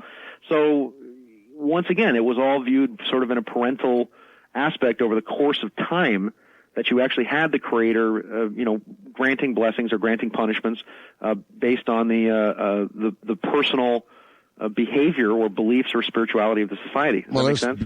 It does. It feels like the beginning of the punishment cycle. Well, exactly. If you very briefly, if you look at each nation, it usually has an average lifespan of approximately 200 years or so. And then you move into, there's 4 cycles of 50. And if you look at the United States, instead of 1776, the final federal government with the Bill of Rights and all being signed somewhere around 1791, in the fall of 1791. So 200 years going to, say, 1991, let's say 92. We had a 7-year peace cycle that went until 98, and I've been talking about this forever on this program. And then I said that there would be a 7-year war cycle from 1998 to approximately 2005. Well, of course, we're in that, and it kind of started when Clinton sent the Monica missiles over at Afghanistan and started the whole Kosovo thing. And then and from 2005 to 2012 would be that you would have 7 years to prepare, seven fat years, if you will, then 7 lean years of war, and then you would enter into a 7-year destruction cycle, which would start approximately from 2005 to 2012. Remember, one other really important aspect of this prophecy was they talk about the Jews returning to Israel, and it said not a generation would pass away until these things would occur. Now, unfortunately, the Bible talks about 3 generations, that a generation could be 30 years, 40 years, or 70 years. And you had the Hal Lindsays and the biblical born-again Christians saying that 1988 was going to be the great apocalypse because, that was 40 years after Israel. Yes. And now you've got 70 years, which puts us up to about 2018, which is actually, in my time frame, makes a lot more sense. All right. A lot of people want to talk to you. First-time caller line on the air with Sean David Morton. Hello. Hi, Art. Hi, Stud. I just got a quick question. I haven't heard Sean here talk too much about the Midwest here. You see, I'm up in Michigan here. And I was just wondering about if you know anything about the Madrid fault line or any kind of prediction on it. All right, well, it's true. We haven't heard much about that. It's known to be one of the biggest fault lines, producing one of the biggest quakes in history. Right. Sean, anything on that? Absolutely. And a couple things, too. If you're in Michigan, I'm actually going to be in Farmington, Michigan for the Farmington Funny Film Festival up there. My movie that I wrote and directed, my comedy, Joe Killionaire, is going to be showing there.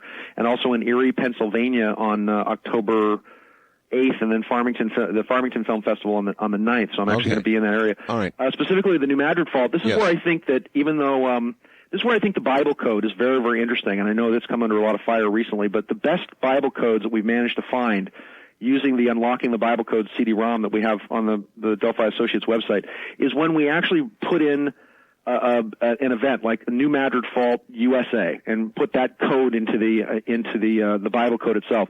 And the best codes that we found have been codes that have repeating years. In other words, if it's predicted it happening in the past, and then we get an event in the future, those are the best codes. So, for example, we put in New Madrid Fault USA, and we actually got the year 1811, which was actually when the New Madrid Fault went the last time, and actually there were a couple of quakes, actually 1811 and with regard to the future? 1812, and then in regards to the future, very specifically, it said that there would be two great fracturings of the New Madrid Fault in approximately 2010 and 2011.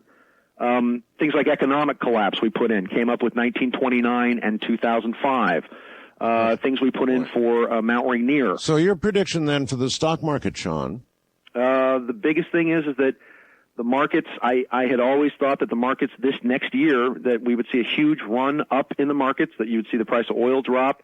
You're going to see Bush completely revamp the tax code, which I think is also going to, send the markets way up. Yes. And I'd always felt that the markets were going to hit a new high in approximately the fall of 2005, that we would actually see a high, conservatively as high as about 14,000 or so, and liberally anywhere about 16,000. Now, the one other thing too is that because I've been in error on the run of the stock market before the elections, I thought it would be about 11,000 or so before this. The fact that the market has actually stayed fairly stable, and that you have, of the Fortune 500 companies, 80 of them in the past year have shown profits. Only 3% have actually shown losses, but it's been balanced out because of the price of gas. The fact that the market hasn't spiked up the way I thought it was going to is actually great for the cycle. It's actually buying us more time through the late 2005, early 2006. I know you didn't get it right, but nevertheless, take a stab at where the market goes from here. After Bush's reelection, and I think when the price of oil drops, and I think a few things will stabilize in the Middle East for a period of time. Once again, I'm bullish on the market until the fall of 2005. I think the market is a good investment. I also think that with interest rates going up, which is actually the sign of a recovering economy in some ways, I also think gold's going to be a very good investment, and I've never really recommended gold before this, but I think right now, if you get it because it's down a bit, all bets are off after approximately October of 2005, because that is when all the political and economic cycles simply just hit a brick wall. So the fall of 2005, I think is going to quite be literally a gigantic economic crash at that point. All right. One quick question from the wild card line. Hello there. Hello. Hi. Don't have a lot of time, sir, but let her rip. Okay. This is Jim from Riverside, listening to you on KFI. Yes, sir. 40. Mr. Morton, I think your work is phenomenal. Thank you. And I would like to have your comments on two things. Okay. First, in the late 40s and into the 50s and 60s, we did some upper atmospheric nuclear testing. Yes. Is it possible that we unknowingly or knowingly cracked and shifted the ionosphere or the heaviside layer? Well, I know that, for example, everybody on the planet right now has strontium-90 in their bones. If you wanted to find out if somebody was really an extraterrestrial, you would test their teeth. And if they had no strontium-90 in them, because of those upper atmosphere tests, it had the effect of actually completely irradiating the DNA of everybody on the planet. All right. That horrible little piece of information aside, he did ask about whether there was any profound effect. Absolutely. And as I said at the beginning of this program, those upper atmosphere and the things we did underground in Nevada and in China and cobalt and nuclear tests, I firmly believe have knocked the planet slightly off kilter, if you will, and are responsible for a dramatic change in the electromagnetic fields of the planet, which is beginning to speed up. That when the electromagnetic north and true north meet, as the military believes, and I think this is what they think is the greatest threat between 2012 and 2014, and there's a direct prophecy about it in the Mayan pyramid of Chichen Itza. There's a direct, what they call the River of Fire, which is a trough between 2012 and 2014 in the Great Pyramid of Giza. I mean, all of these things, once again, are from 2005 to 2012, a 7-year tribulation period. I mean, there are, and let me finish this out on a positive side to answer this as well.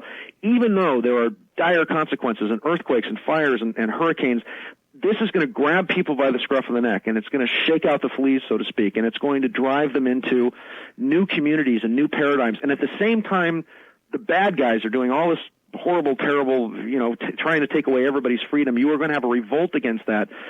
One of the most amazing, I think, spiritual and mental and intellectual revolutions that this planet has ever seen, that the Great Pyramids and the Mayan prophecies and they've predicted are coming. I mean, I wonder how far it'll go before we get that revolt. Well, it's we're close to it now.